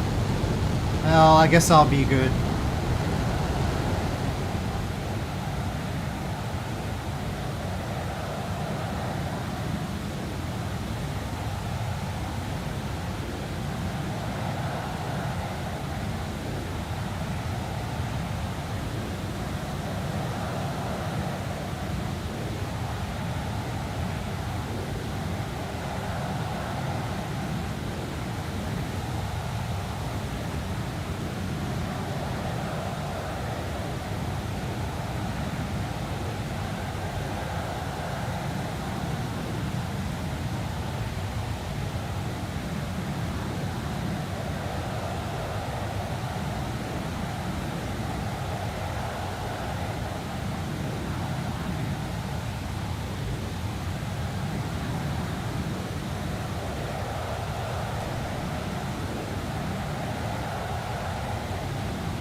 Okay, well, we should probably be refueling around here.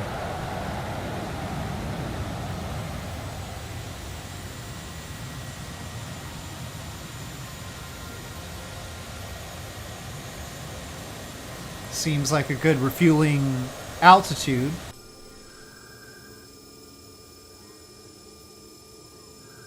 Let's try and stabilize a bit first, though. Okay, how does it do its refueling thing?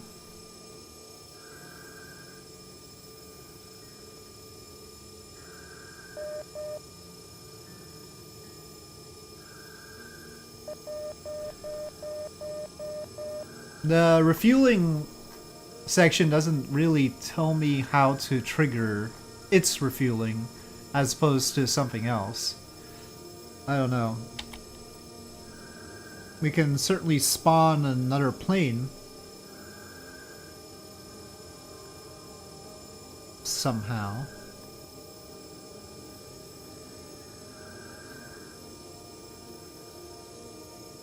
Forget how to do that actually.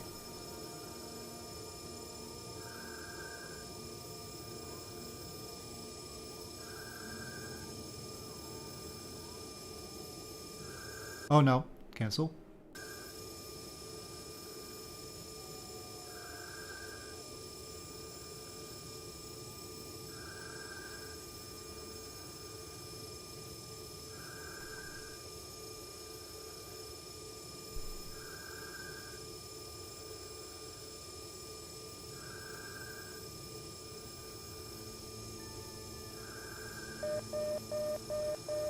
We're going too slow there. Okay, okay, more throttle.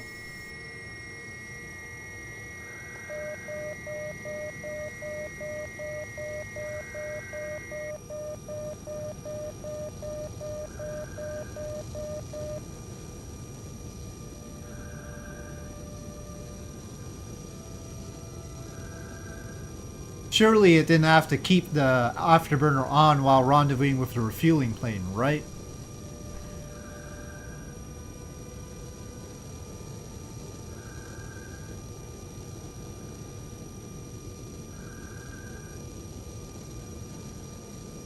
It says the default air refueling process is not functional in X-Plane 12 at the present. So I don't know if I can actually spawn a plane or not. Whoa. Oh, we're transonic. It's not happy.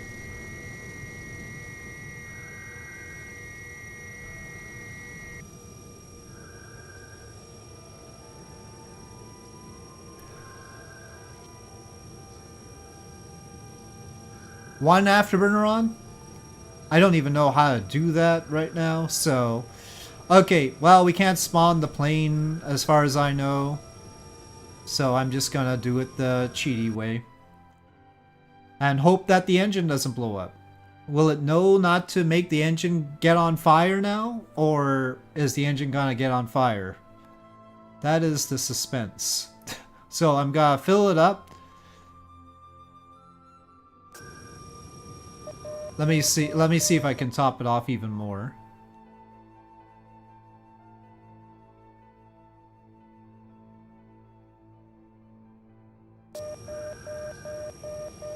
For some reason on the ground it doesn't let you top it off completely. Well, that's totally topped off. Okay. Maybe you'll be happy. Okay, we're gonna stall like that. See? Well, might as well turn the afterburner on. Let's go.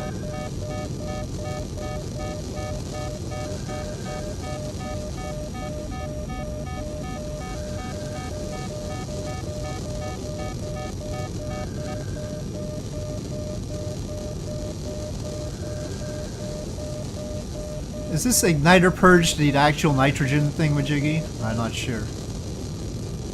Well, anyway.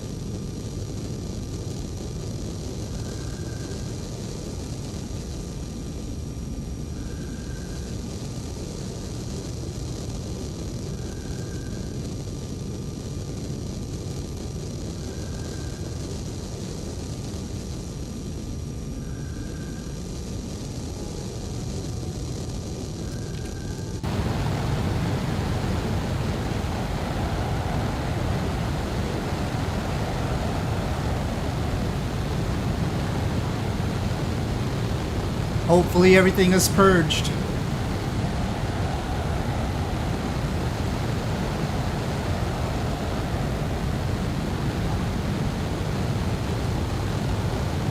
Well, I don't know if there is a proper refueling process. It doesn't seem like they indicate that there is one. You could air start them, I suppose. I mean, not okay. So, you can't air start from zero. You can air start these engines in real life thanks to the air being rammed in. But, since our normal failure mode with these engines in the sim right now in X-Plane is it catching on fire, then you can't really restart them. So, it's complicated.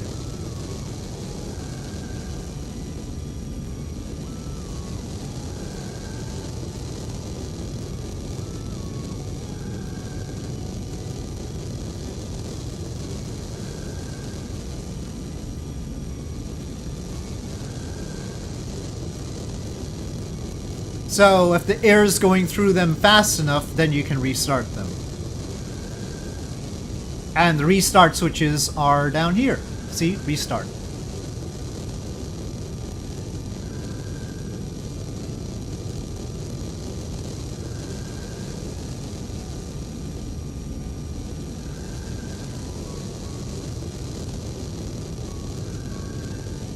Yeah, nothing in the manual says how to fill the tanks via in-flight refueling,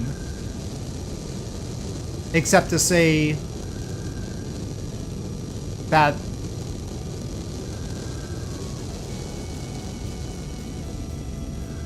it's got problems. So, I don't know, they might need an update or something.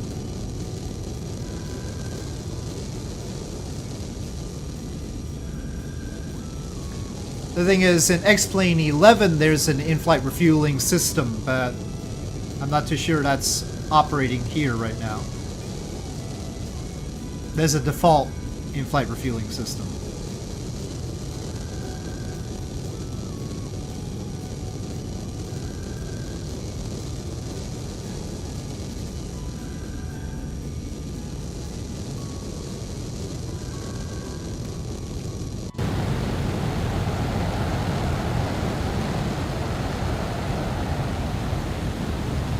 let's see if we can do it, or whether it's gonna go in flames again.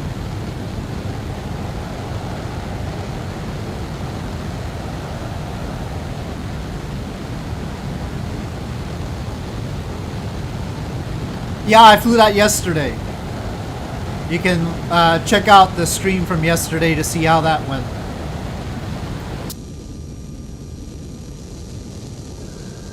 I'm comparing the two.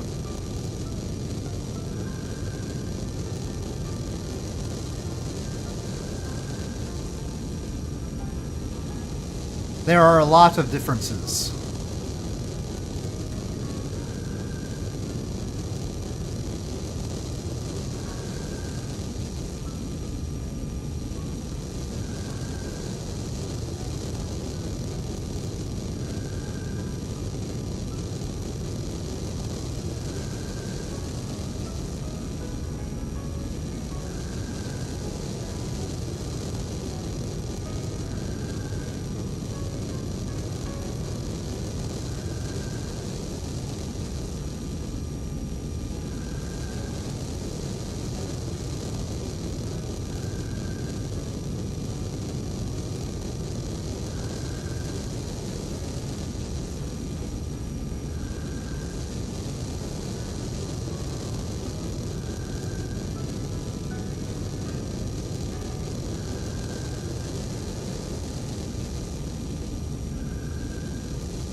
Low visibility? Well, I sure hope they can, because low visibility is very common at Alaska.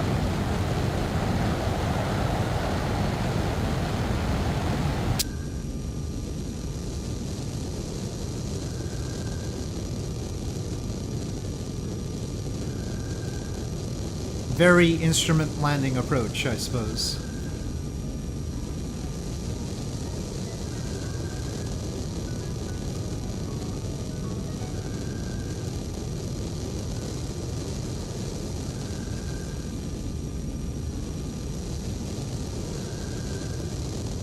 Yes, I was using it on Pilot Realism. That's there's a pad that you can switch to Realism. I don't know what the Instructor Realism adds to that, but I was on a reasonably high level of Realism.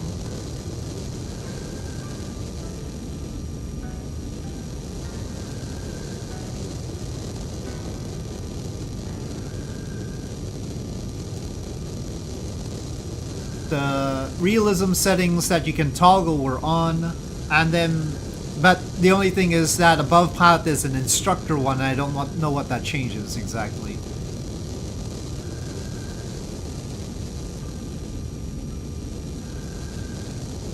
I will have to see.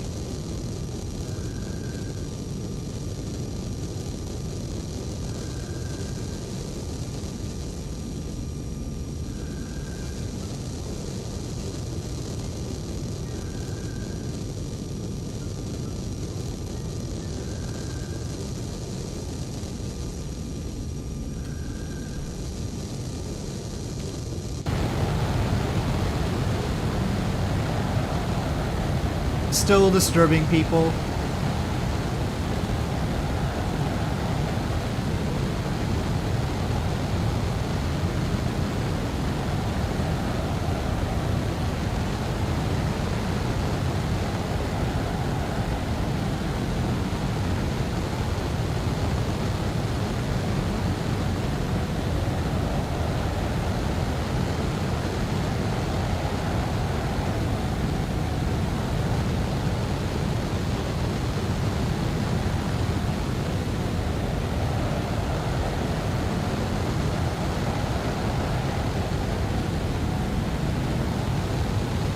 Well, no, those realities didn't exist anymore. They were wiped out.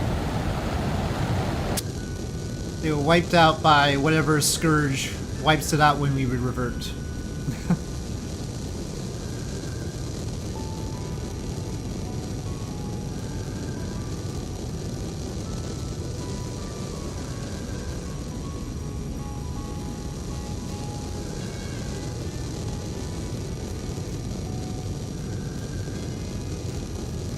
Universe cleanliness. It's still really loud.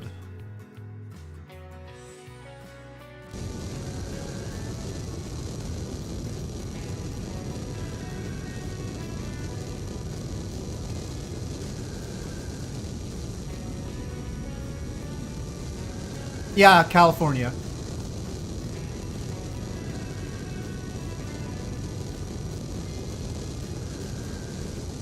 We're right there. Crash. Caught on fire. Uh-oh.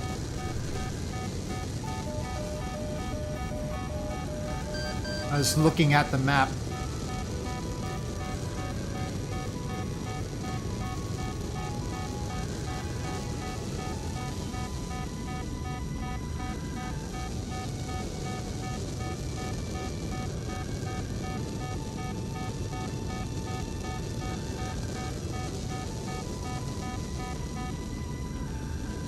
It's got so many reasons to complain.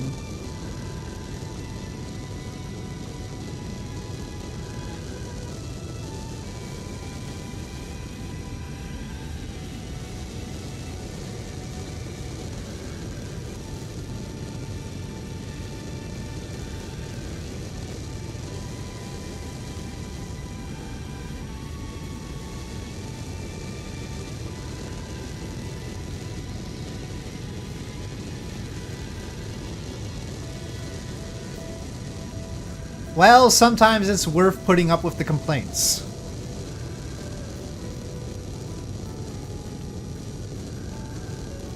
Mach 2, 55,000 feet.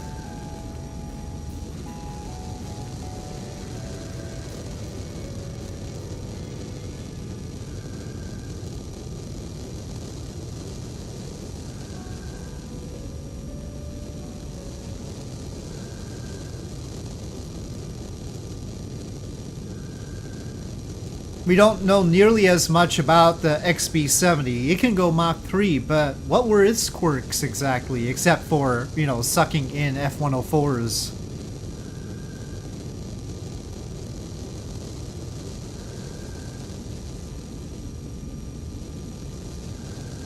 Still don't have a very faithful model of that one.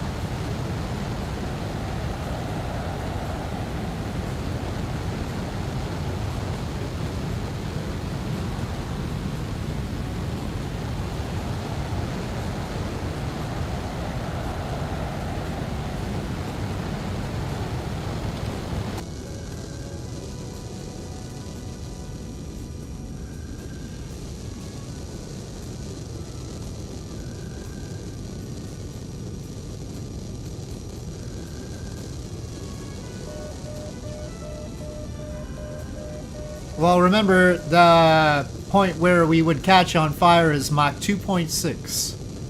So we'll see.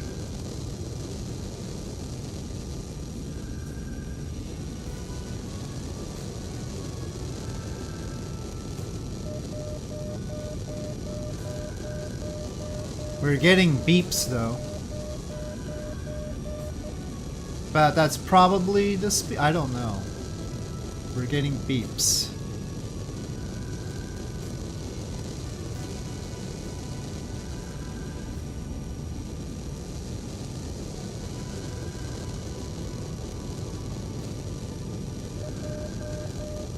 I think that beeping means that we've still got the oxygen and we're gonna catch on fire, right? That's probably what that means.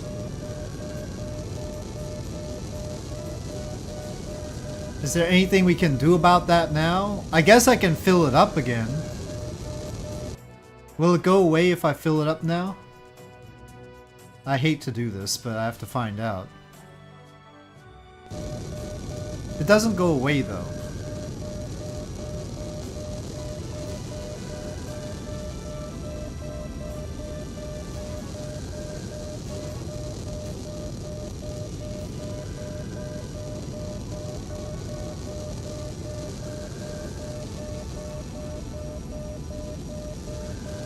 I don't think there's anything else I can flick to help the situation.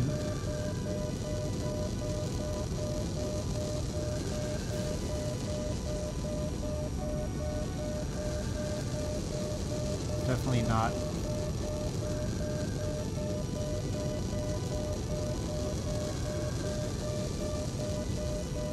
Well, we're gonna stall soon.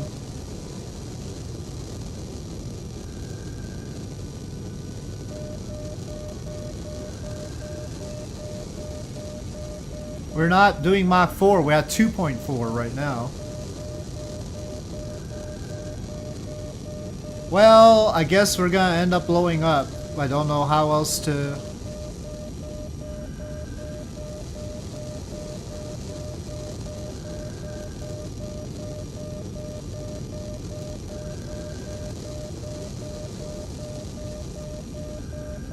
Air refuel push, hold on. Oh, that's how it is. Well, let me manual override. Oh, I guess we can't manual. It's this thing.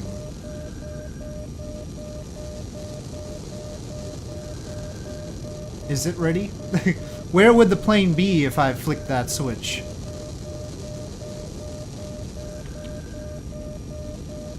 Wow, we got a lot of boats down there.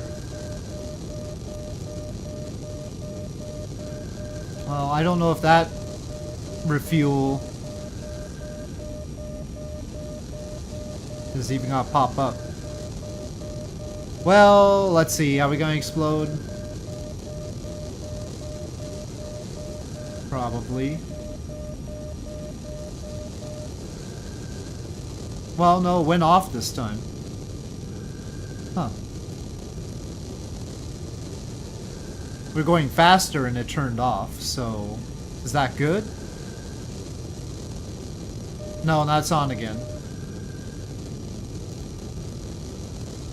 Maybe it's not the you're gonna blow up one. Maybe it's a different one. Well, what beep is that then? We're past Mach 2.6. So I guess it's not gonna cause... Uh-oh, there's another one.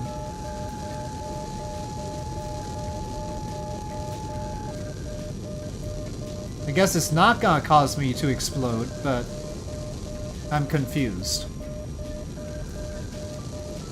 Or catch on fire.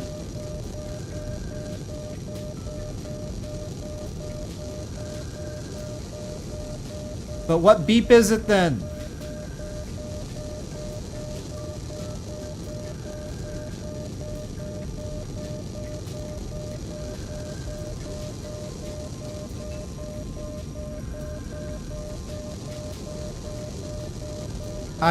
You calculate it, Renova.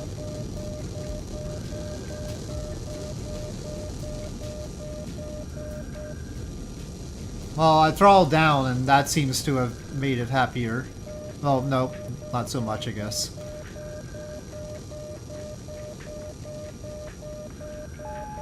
Oh, there's another one now.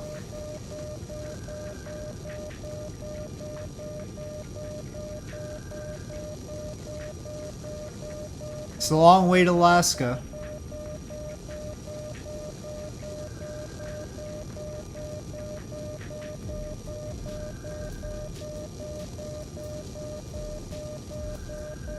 Time to put those math skills to use.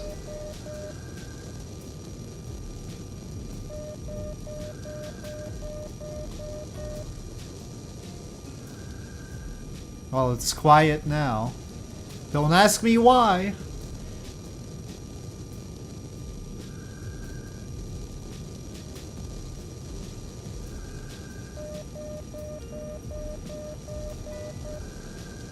Seems to be related to well, I don't know.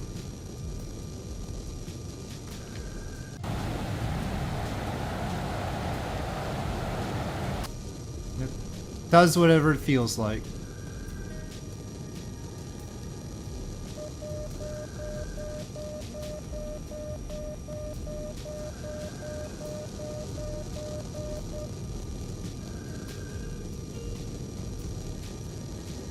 Maybe it doesn't like the angle of attack, but it seems to be a little bit too picky about that.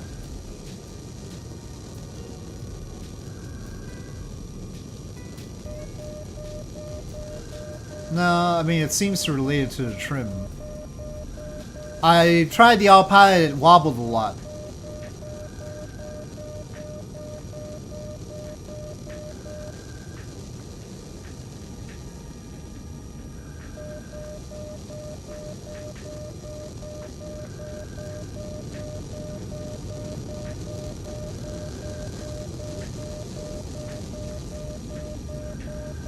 Anyway, this is an old-fashioned autopilot. It likes it to start out stable to begin with.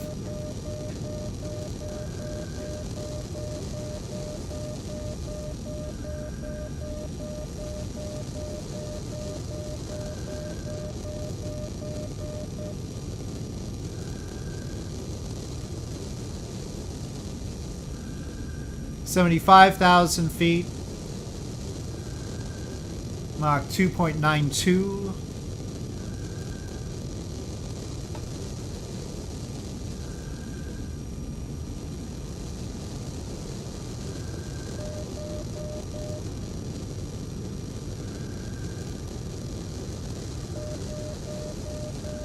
It's definitely, that beep is definitely related to the angle of attack.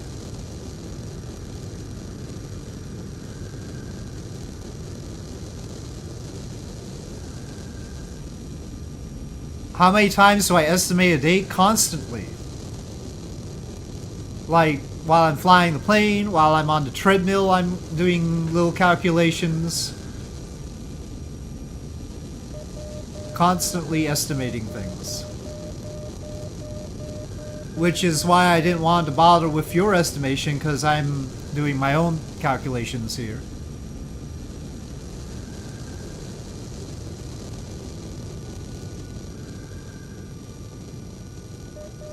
Come on. We're going at Mach 3.2. We should be able to go up. We're only at 67,000. This should not be a problem for the plane. No, I've got a treadmill here. I don't go to the gym for that.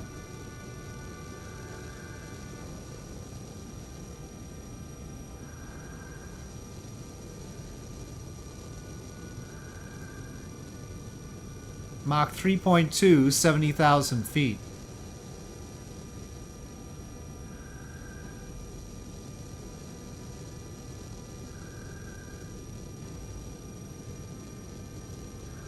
And it's quiet.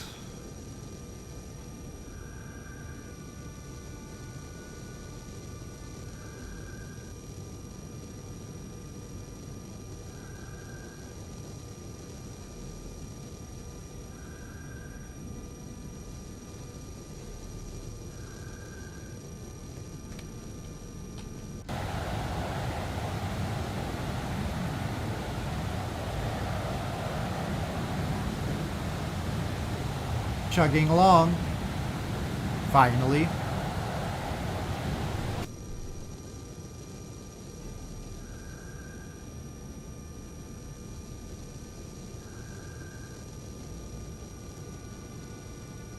Mach 3.35. Up.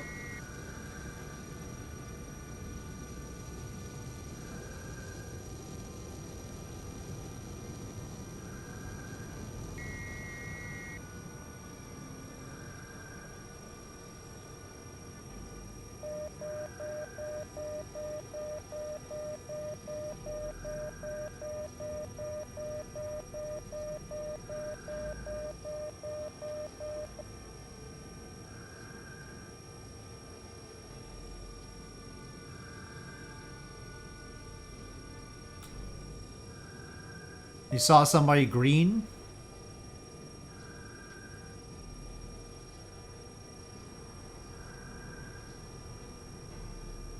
I think that'd be bust in that case, John.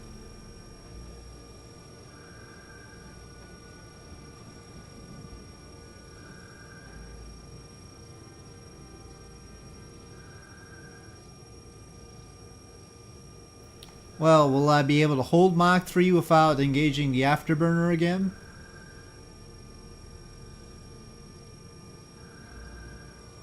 Probably not. We need some afterburner apparently.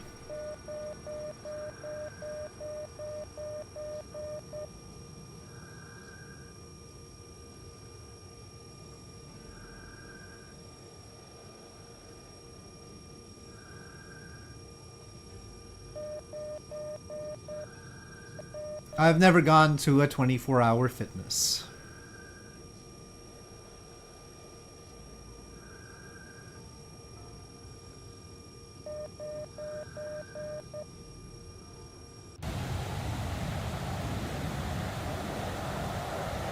Are you a 24-hour fitness salesperson? You trying to promote 24-hour fitness, are you?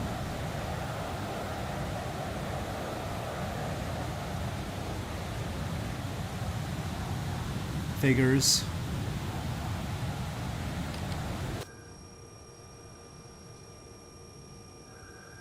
Yeah, it's like a gym. Particular brand of gym. Okay, I'll need the afterburners.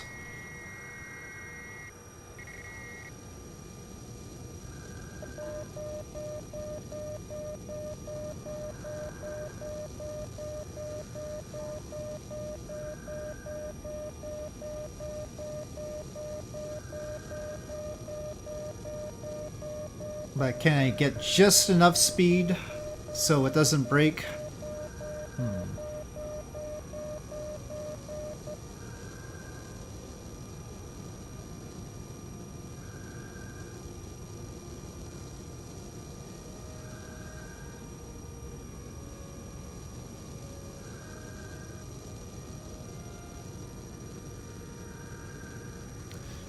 Fuel consumption with this is higher than with the one in Flight Sim. Like, at this point, the one in Flight Sim was getting about 14,000 pounds per hour. Right now we're about 22 here.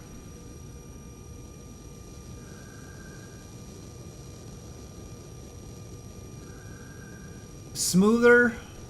Well, I don't know if you're comparing to yesterday. This is X-Plane 12 and a different SR-71. So there's a completely different set of quirks in this one, including this angle of attack beeper.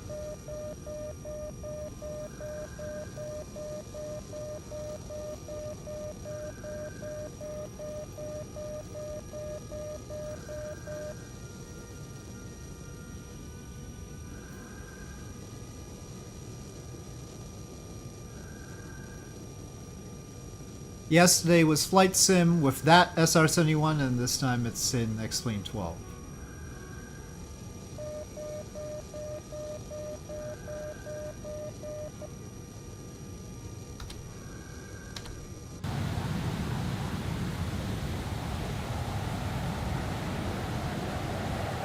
Which one is more realistic? Probably this one. Probably this one.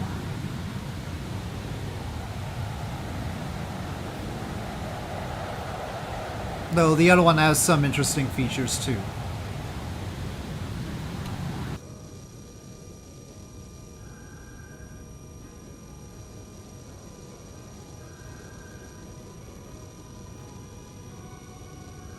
Is it more forgiving? No. No, it's not. Like, I was recently reminded the hard way that you actually have to refuel it in flight in order to purge the oxygen so that it doesn't catch on fire. If you don't do that, the engines will catch on fire at Mach 2.6. So it has to purge the oxygen from the tanks by having a refueling session. Otherwise, you can't push it beyond Mach 2.6. This is a thing that I didn't have to worry about in Flight Sim.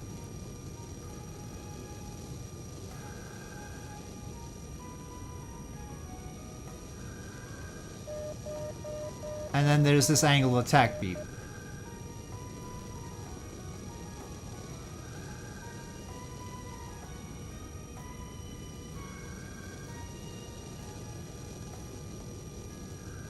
And the sim is absolutely vicious when the engines catch on fire, too.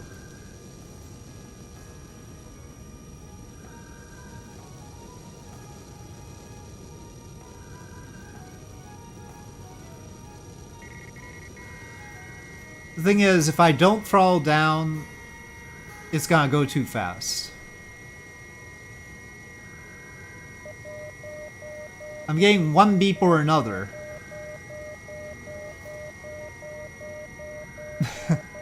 Right now I've got both.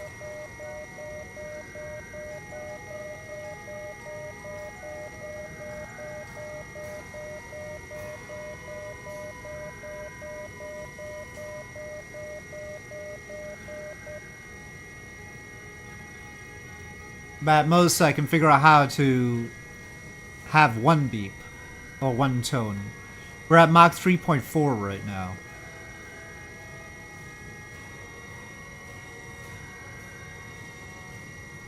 Well, I gotta try to fuel dump, but I wonder if it works. At least there's no tone out here.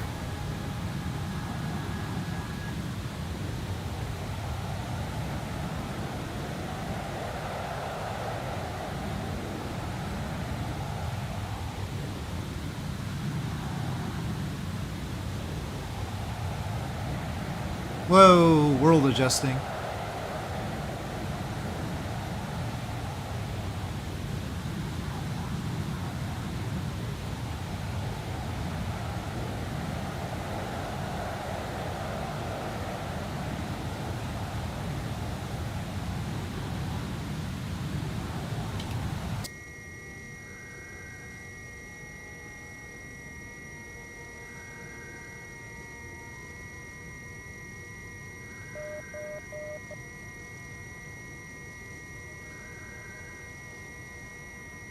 Do I dare try the autopilot?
One warning chime only. And there's the warning chime that I'm at the border between having the afterburner on and having it off. That's what that chime is.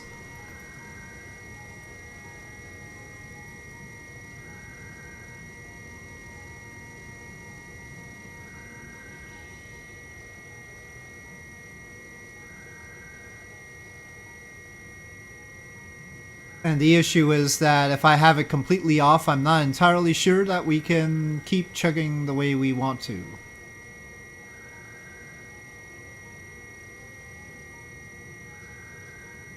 Well, at least it's not wobbly this time. I mean, the autopilot.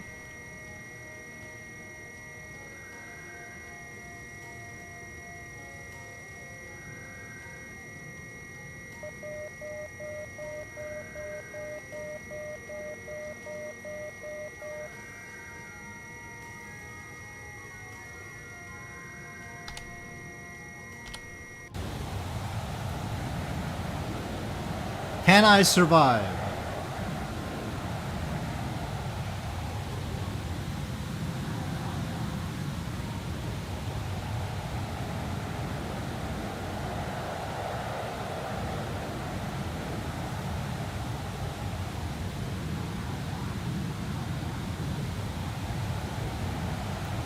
Well, can't stay too long out here because I won't know which beeps are actually happening.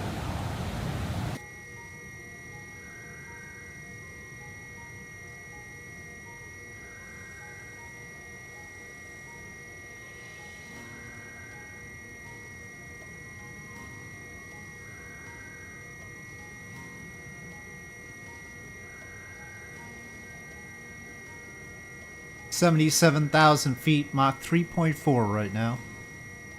Oh no, there's another beep.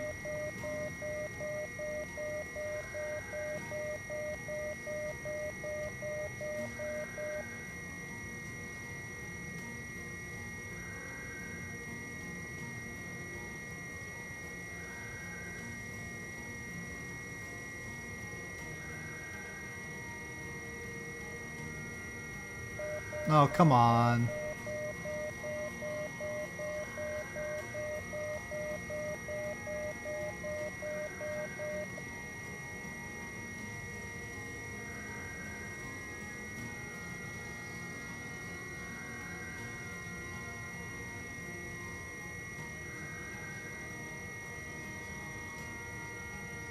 Yeah, it's behind a stick. Here. Only green things are on right now there. But there's plenty of extra warning lights if you need them.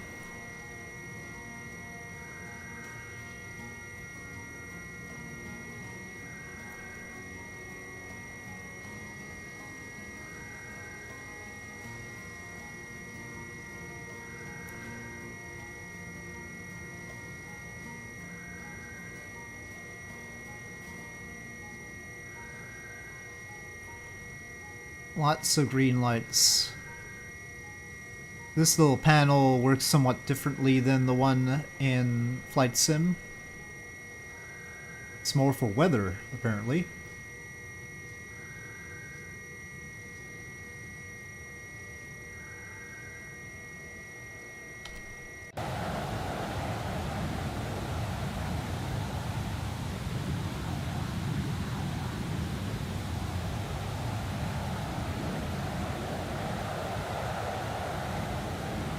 Well, let's see how far away we are. I'm just gonna go for Anchorage International. Well, Elmendorf is more appropriate.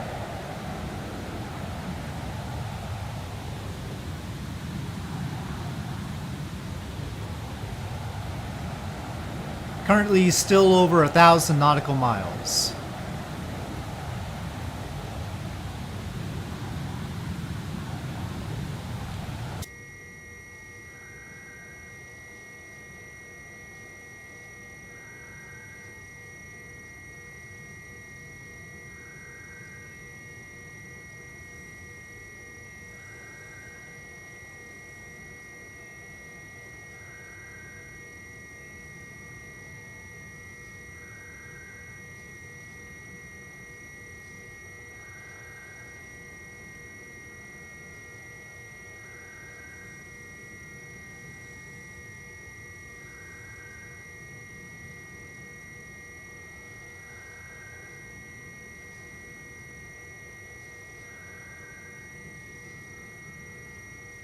The annoying tone is still the afterburner one.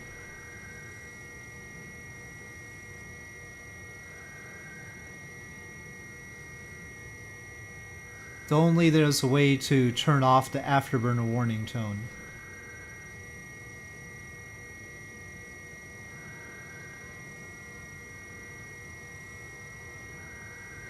Sounds like it's coming from behind me.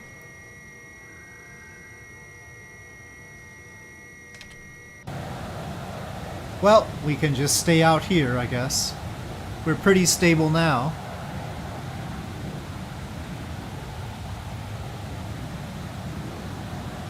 About half an hour. A little bit more than half an hour.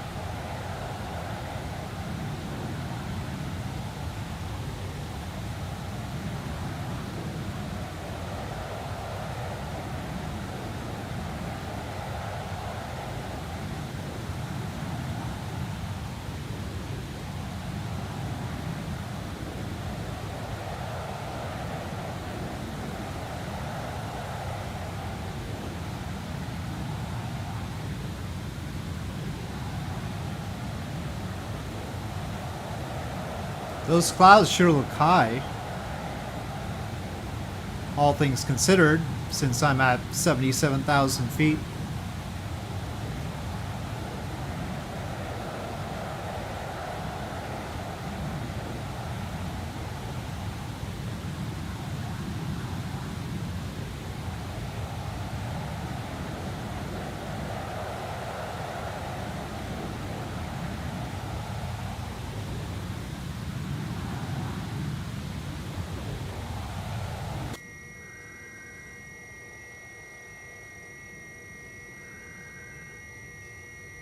Well, flat out is what the SR-71 does. Actually, I'm throttled back quite a lot.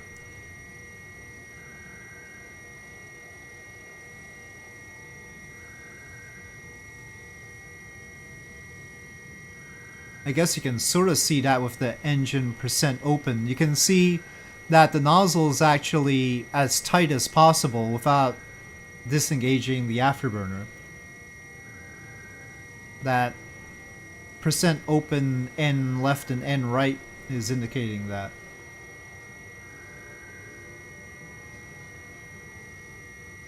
Minimal afterburner.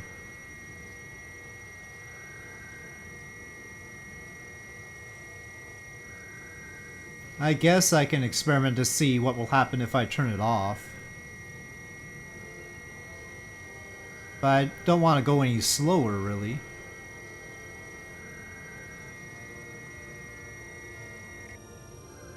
There. Tone off. But you can see the Mach number going down. 3.44, 3.43. So I'll save us that tone for a little bit, but eventually the other tone is going to start up. The other tone's going to start up because in order to keep the same altitude, we will have to increase our angle of attack as we slow our speed. So it's a catch-22. We either get one pitch or another. See, there, now we're getting the other pitch. The other tone. So this is how it is.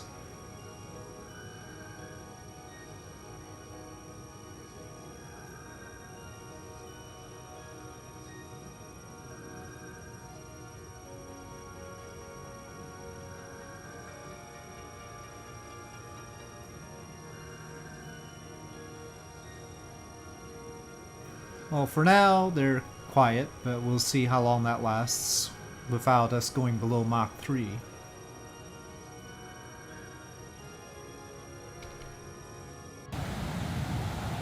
Yeah. X-Plane 12 still has to work on its clouds. We shouldn't be having this repeating pattern. That's not ideal.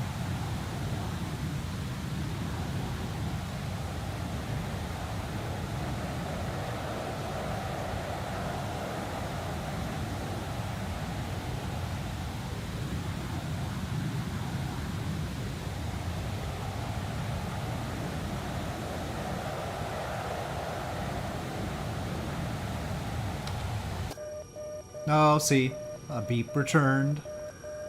You get one beep or another. Well, at lower levels, it's probably better. The problem is we're at 76,000 feet. Most people don't fly like this. So there are positives. I'm gonna pick the afterburner sound rather than the angle attack sound. For now, we'll have to have both until it accelerates a bit more.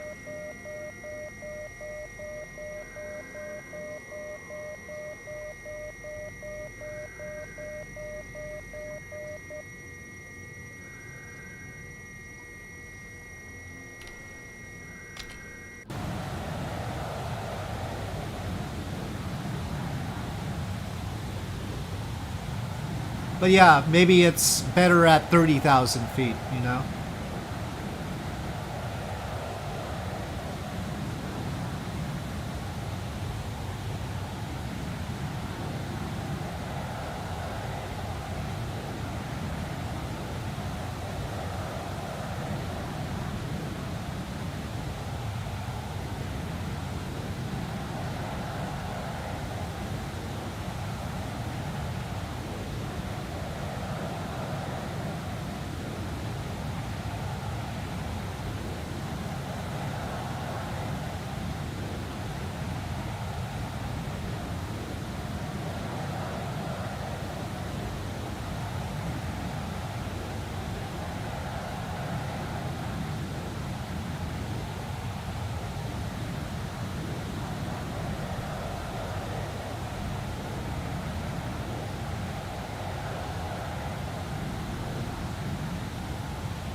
Yeah, but you wouldn't see the repeating streaks as much.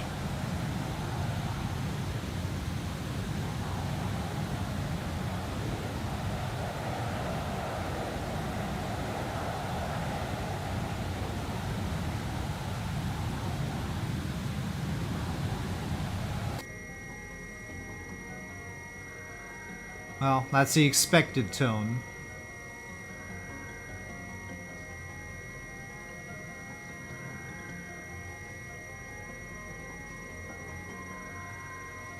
Mach 3.3 still? 75,000 feet.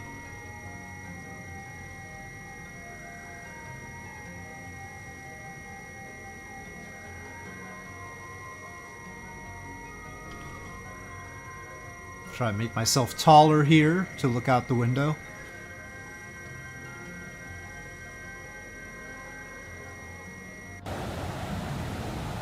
I don't know what's going on there. That doesn't seem all that great.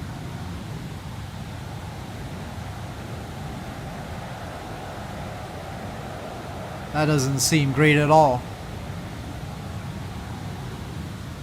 The tone you're hearing is just the thing that says that I'm right on the border of where the afterburners ignite.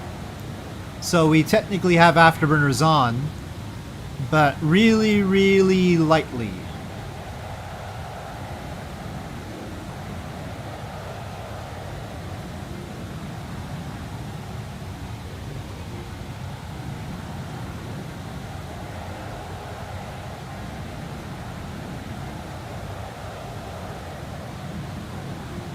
That warning is just there so that they don't use the TEB accidentally.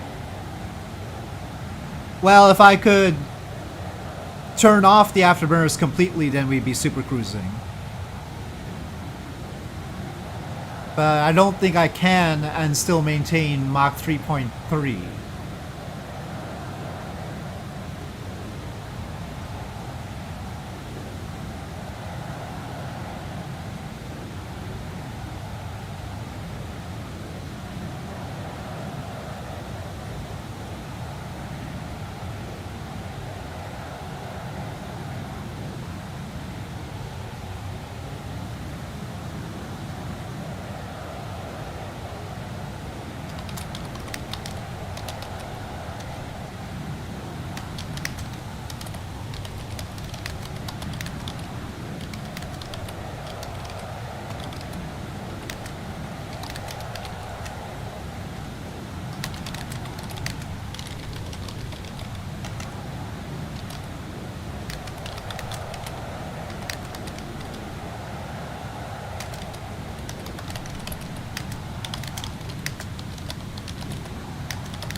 Every time you roll your Salient 7 out to the pad for testing, you have to evict Jib, Bill, and Bob?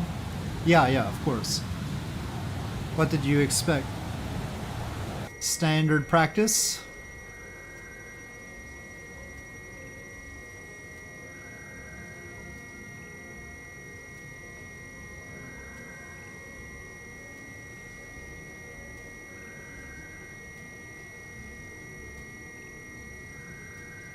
Well, at least it's still working.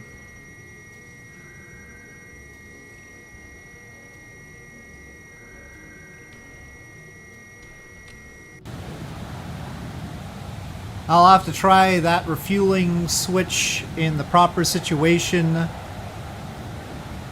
on a later flight.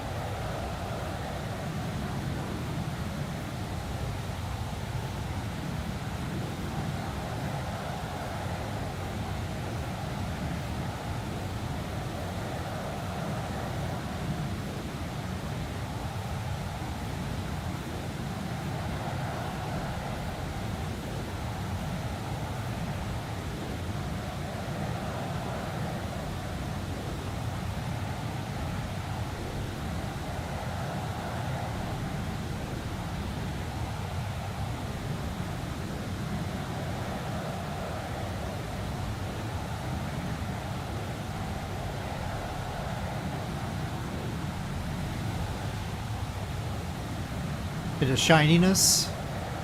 Again, I don't think the SR-71 was actually shiny like this, but...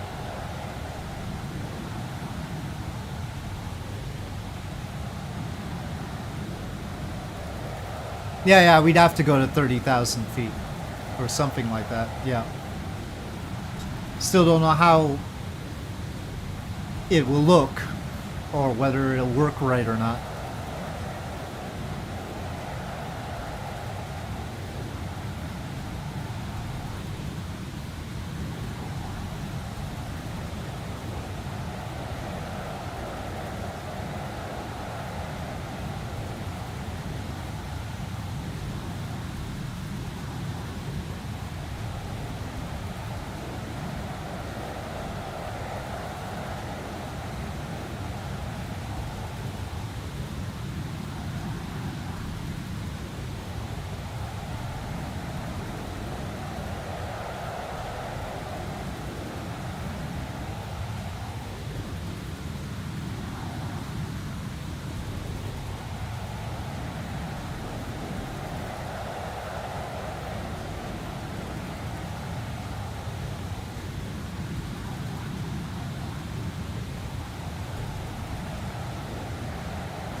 Not making it straightforward to load vehicles on the pad there. Yeah, it takes some tweaking.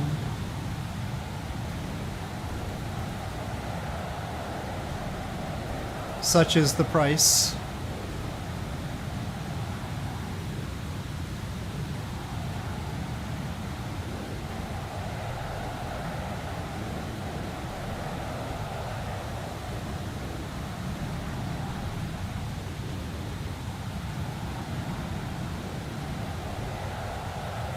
I don't know how to make that any easier, especially since, you know, I mean, it's worse if people are using different default terrains too.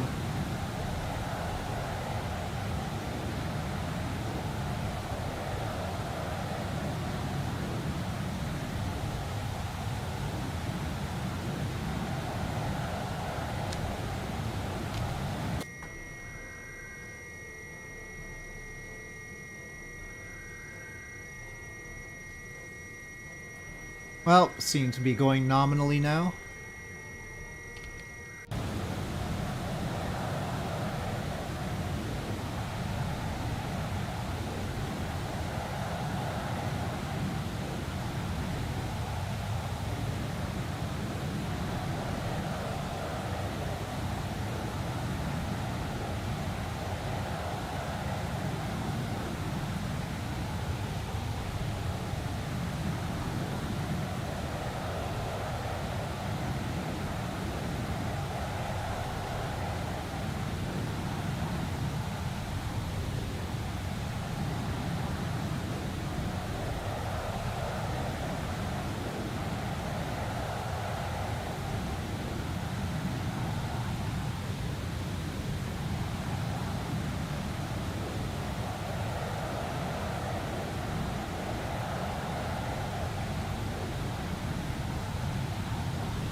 Making custom fake launch clamps.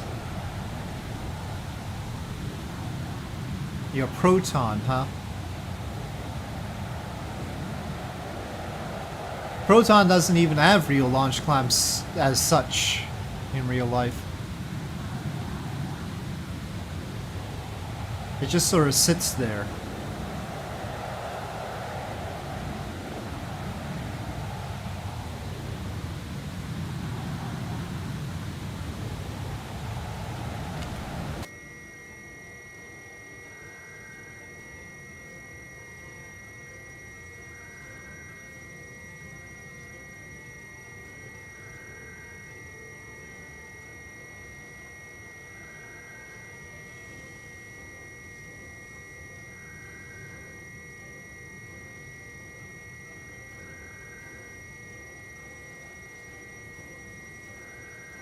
Well, whatever works.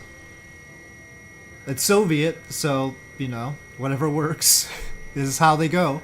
That's how they roll.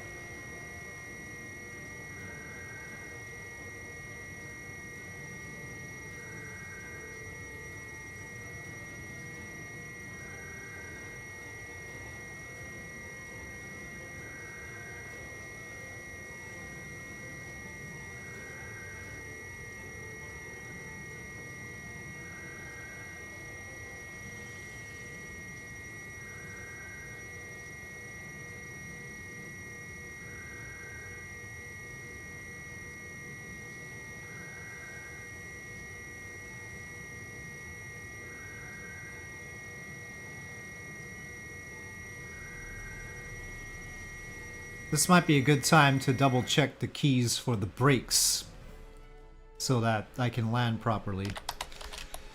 Which, because it might be different. God, look at all the brake assignments.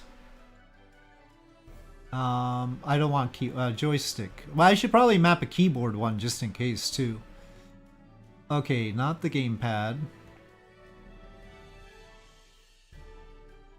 Hold brakes regular. Hopefully that's okay. That one, 6. What the heck do I have on 1 then? Oh, I mean, what about the front button? That's the hat switch. Doesn't seem to understand that I have a button in front too. Okay, well, good thing I checked.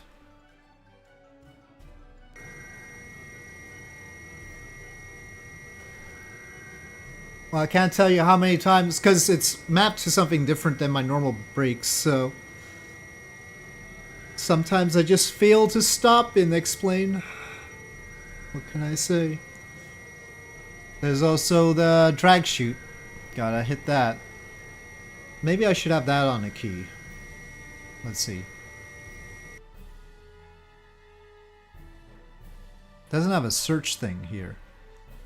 How about 18? 18 seems like a good thing to have the drag chute on. Drag chute lever. Okay. Fly. It says emergency. I consider the drag chute standard myself, but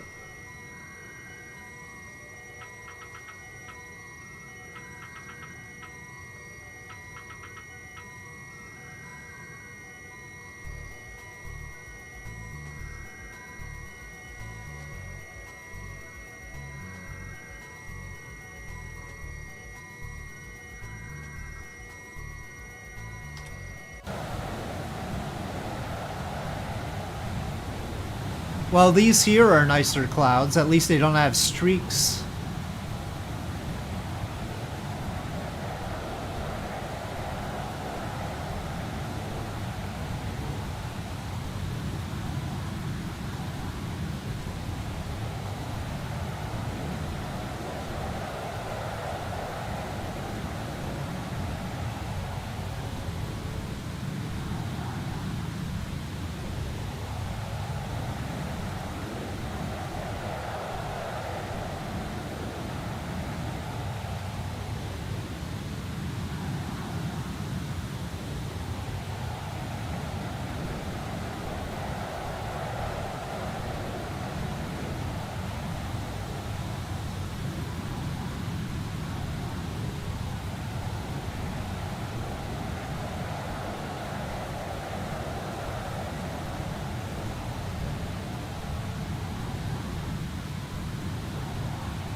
Visual model wise, this one sort of has the leaky joint thing going.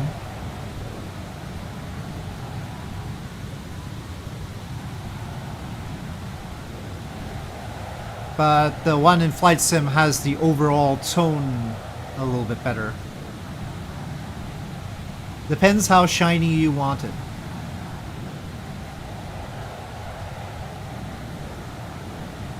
Very light on the bottom because of the reflection from the clouds.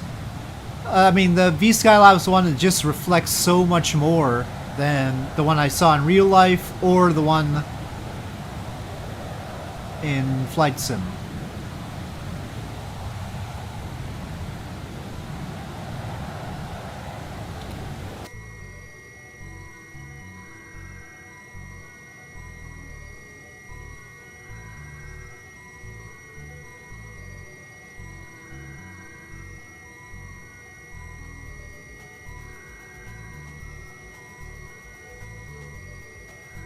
That's not too surprising. What's surprising is that the indicated airspeed in Flight Sim is always much higher for planes that go at these high speeds than it ought to be.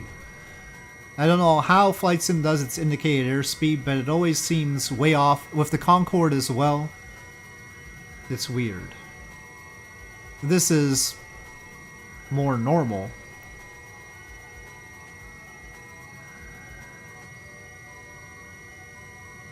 With the flight sim one, it was off scale over 600.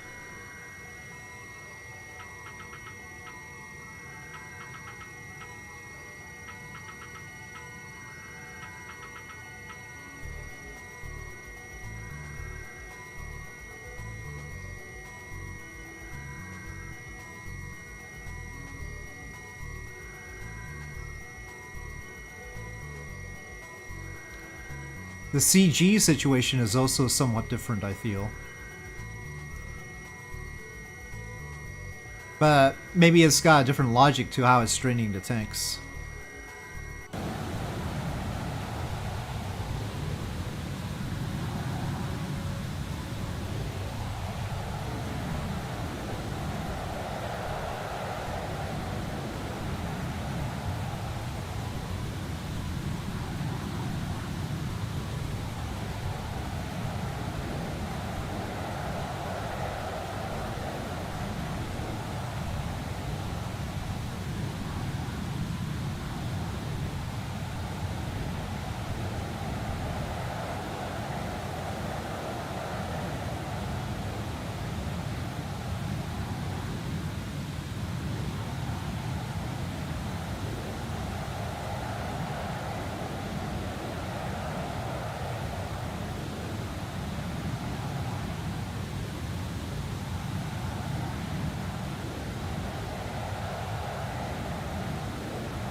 Oh no, we've got some streaks and repeating patterns again.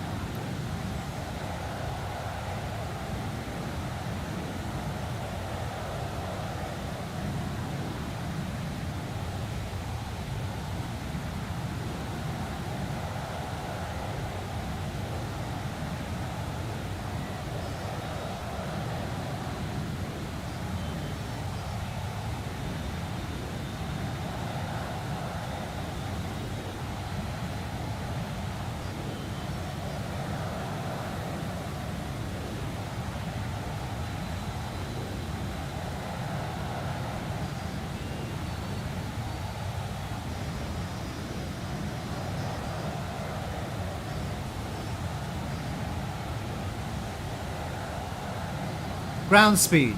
On the map. You should be able to see it on the map in the upper right corner.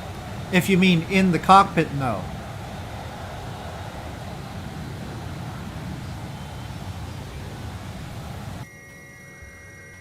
Or maybe the map is too small for you to see the speed on there. I don't know if you can read that.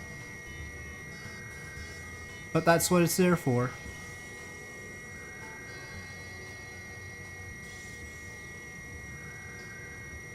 Let's see. Oop.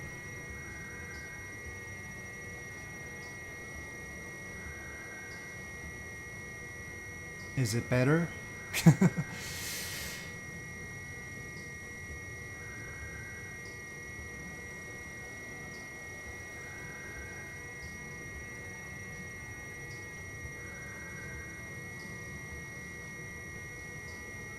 I've tried changing the font size on that little nav map thing, but that did not work. Doesn't like getting any bigger than that, or I haven't figured that out.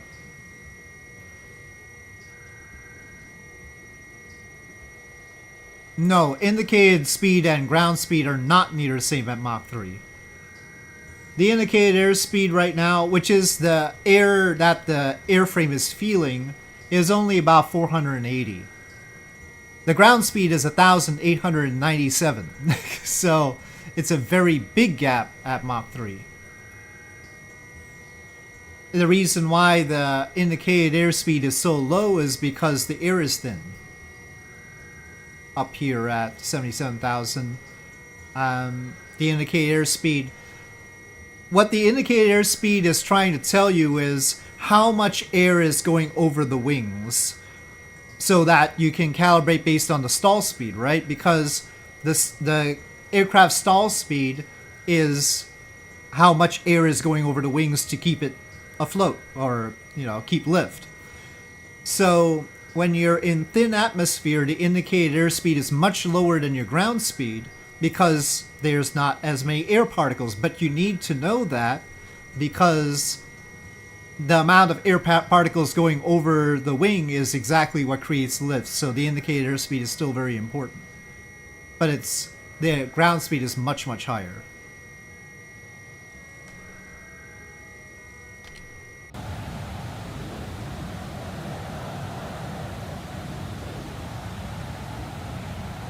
At low altitude, the ground speed and the indicator speed will be very close.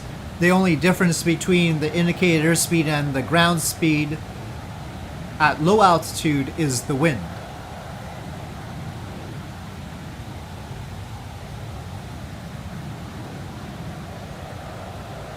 Well, the wind still has an effect. The wind will always have an effect. It's just really tiny. You're thinking of true airspeed. True airspeed is adjusted for height.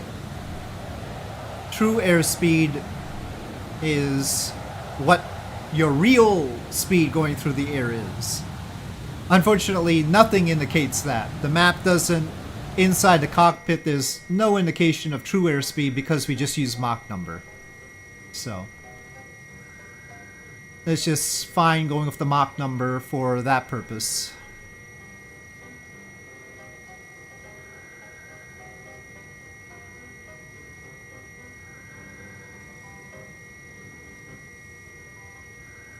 Okay, can it turn without wiggling too much?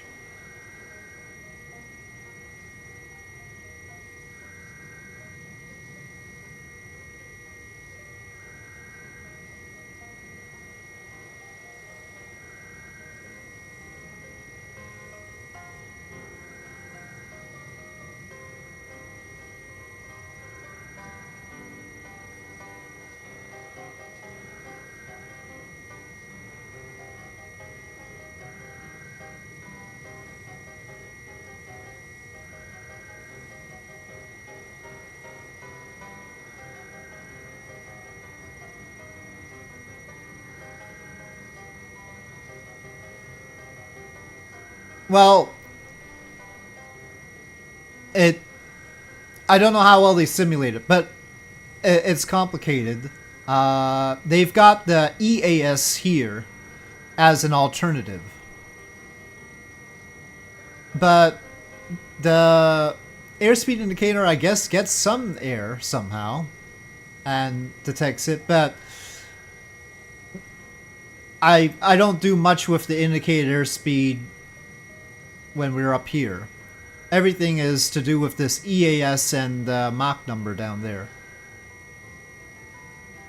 So that's what we're worried about. The indicator speed would only be important if we were close to the stall speed, which in that case we'd be going a lot slower.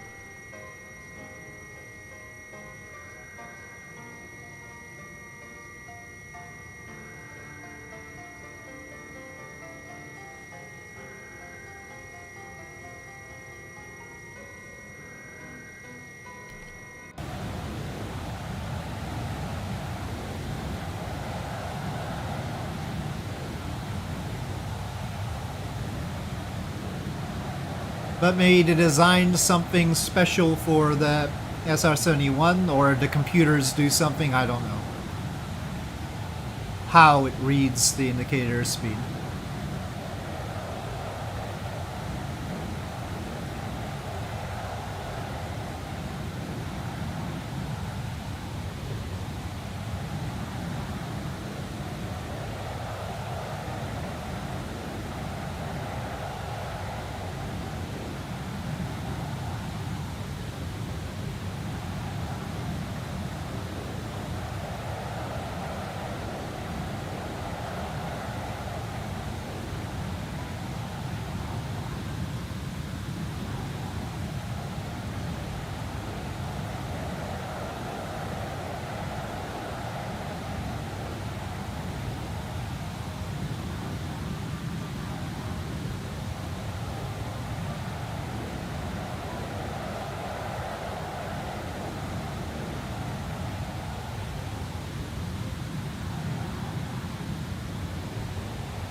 Just about 200 knots like the shuttle, yeah.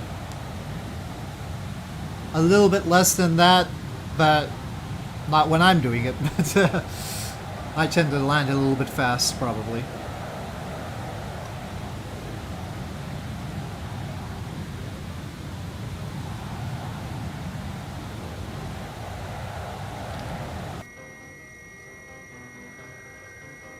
Well, I have to think about when I want to descend. We're below 200 nautical miles away. So, okay, we are going to try to descend. So, no more afterburner tone.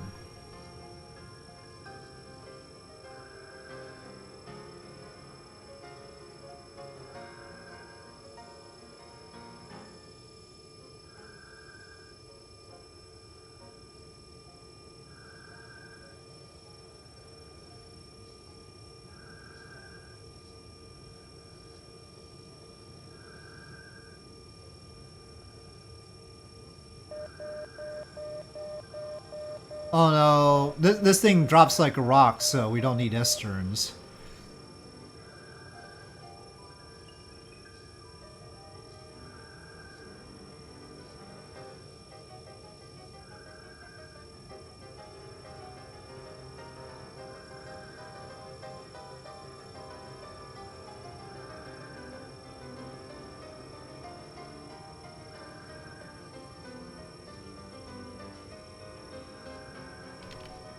I mean, look at this. This is it going down. Right now we're going down at 5,000 feet per minute, which is pretty fast. And it looks like it's pitched up. So, yeah. Dropping like a rock.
Yep, even now.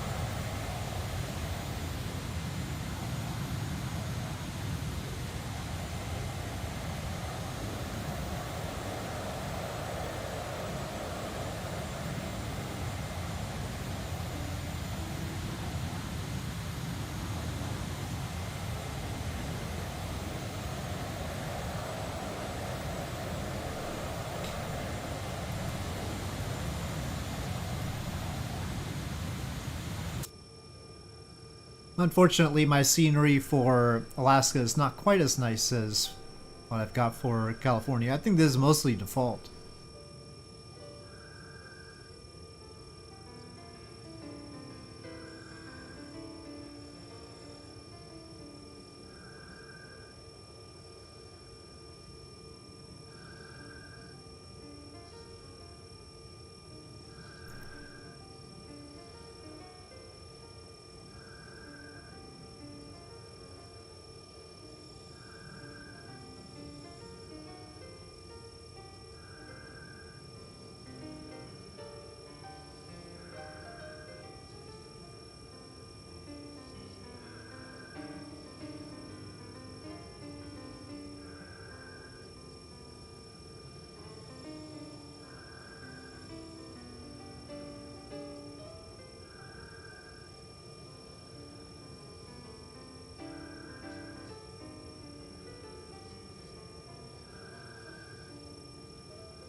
Well, let's see about the fuel dump. We've got way too much.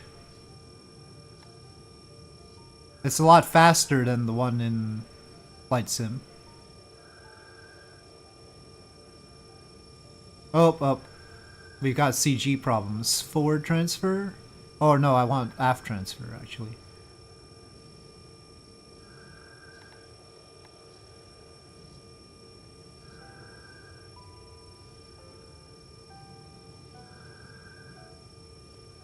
Oh, maybe I have to activate the transfer.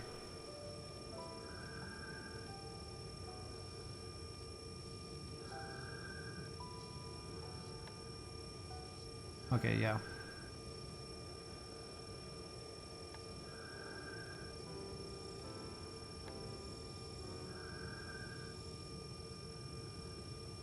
Let's see.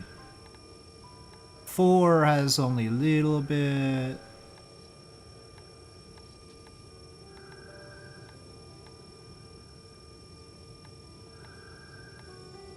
Seems like 2 and 3 need to go into 5 and 6 or something like that.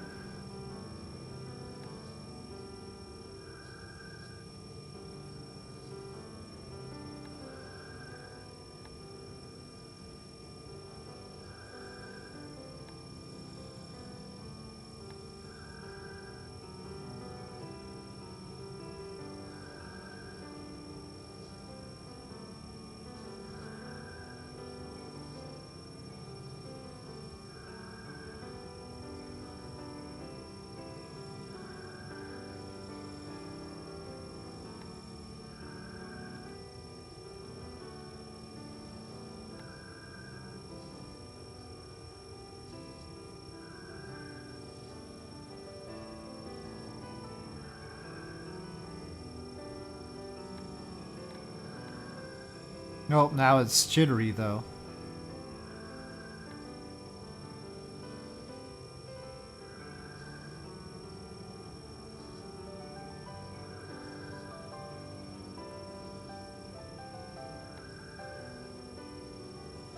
Well, I guess I'll take that much fuel.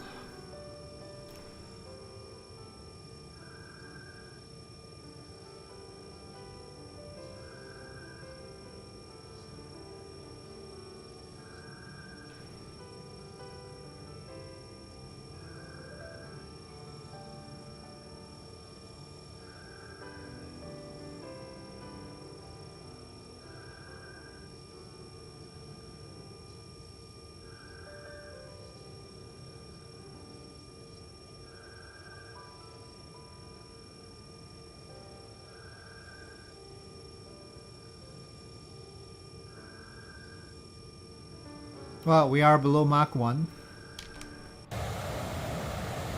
Now it actually looks like it's going down.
Well, I feel like this version does a better job of being stable.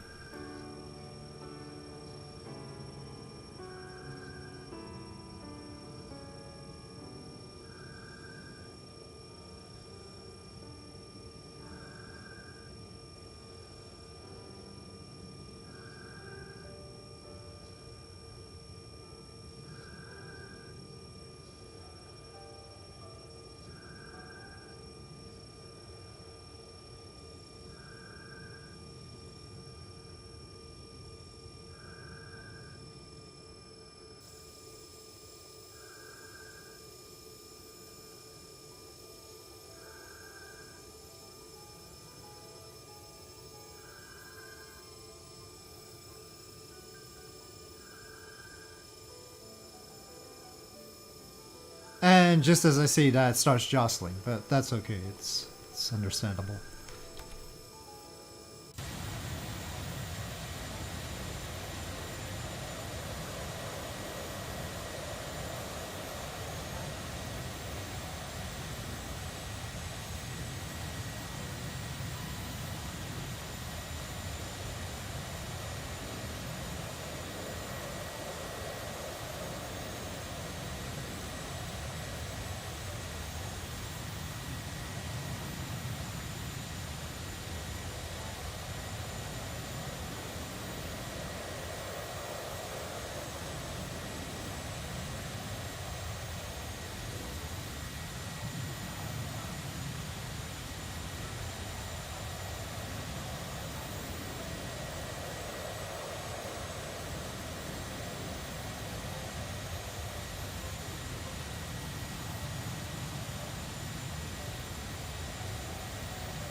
Well, it seems to be a pretty good day here in Alaska. This time at least.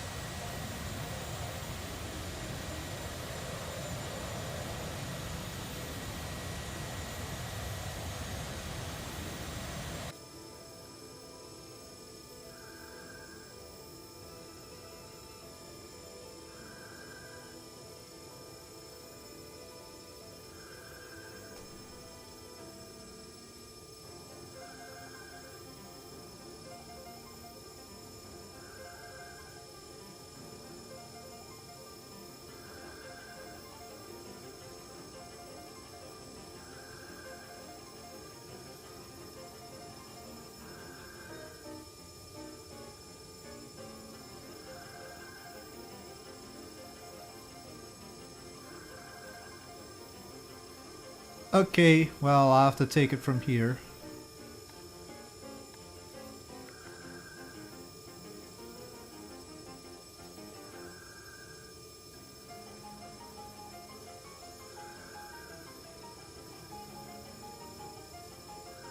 Hazy, though.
Well, that's the minimum throttle I can set.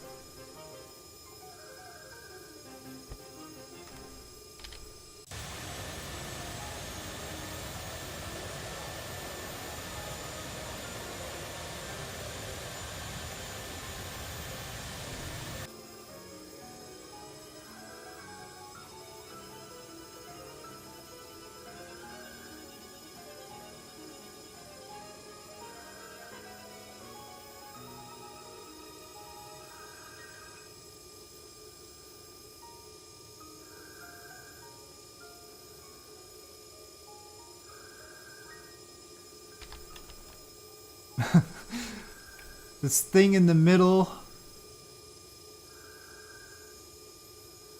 Always the death of me in this plane.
Okay, we are down.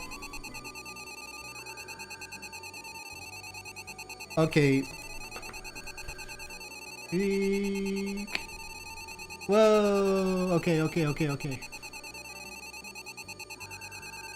That's perfectly normal.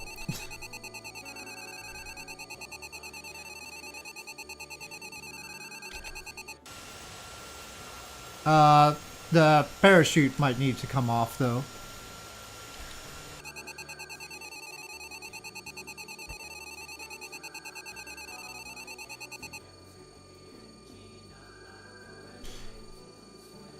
That additional tone you heard was that your throttle is too low tone. So add that to the list. I guess that side. Well, both sides are okay. Hold on.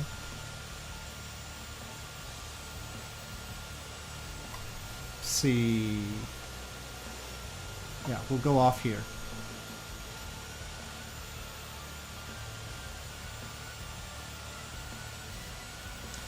But it's very active on the ground, let's face it. Oh, I'm probably not supposed to take this.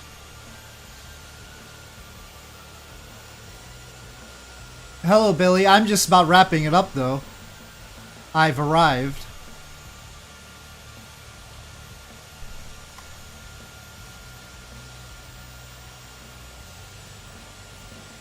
For reasons I'm not sure, there are F4s here. Well, I guess.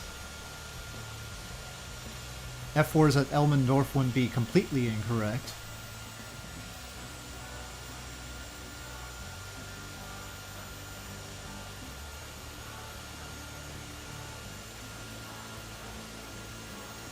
Oh, there's a hangar there too. The tower, there's a little tower on top of the hangar, which is interesting. I wonder if I could go into the hangar. I'll pass on that. I don't want to end this on a collision.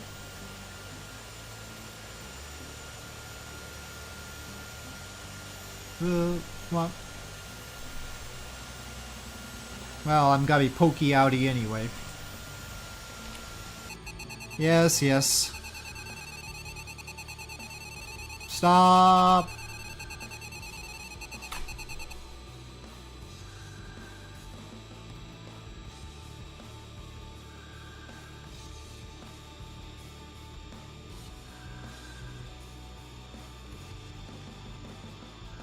I just landed at Anchorage. I flew out of Edwards Air Force Base. Distance. Guess we can find a way to do that.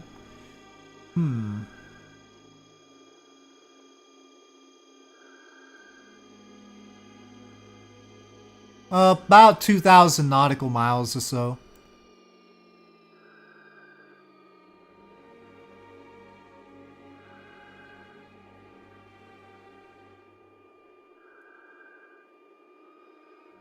Anyway. Well, it took a lot to get here, but we're here, and I'm skewed. Oh well. But that's the VSKYLABS SR-71. Which one is better, this one or the one in Flight Sim? It's tough to say. They're both very challenging. I think overall this one has more realism things going on with it, but I'll have to fly them much more just to figure it out. But I'll wrap it up here for today. We had some hijinks earlier that prevented me from going further. I've streamed for about 3.5 hours. So anyway, with that, thanks for watching, and I'll see you folks next time.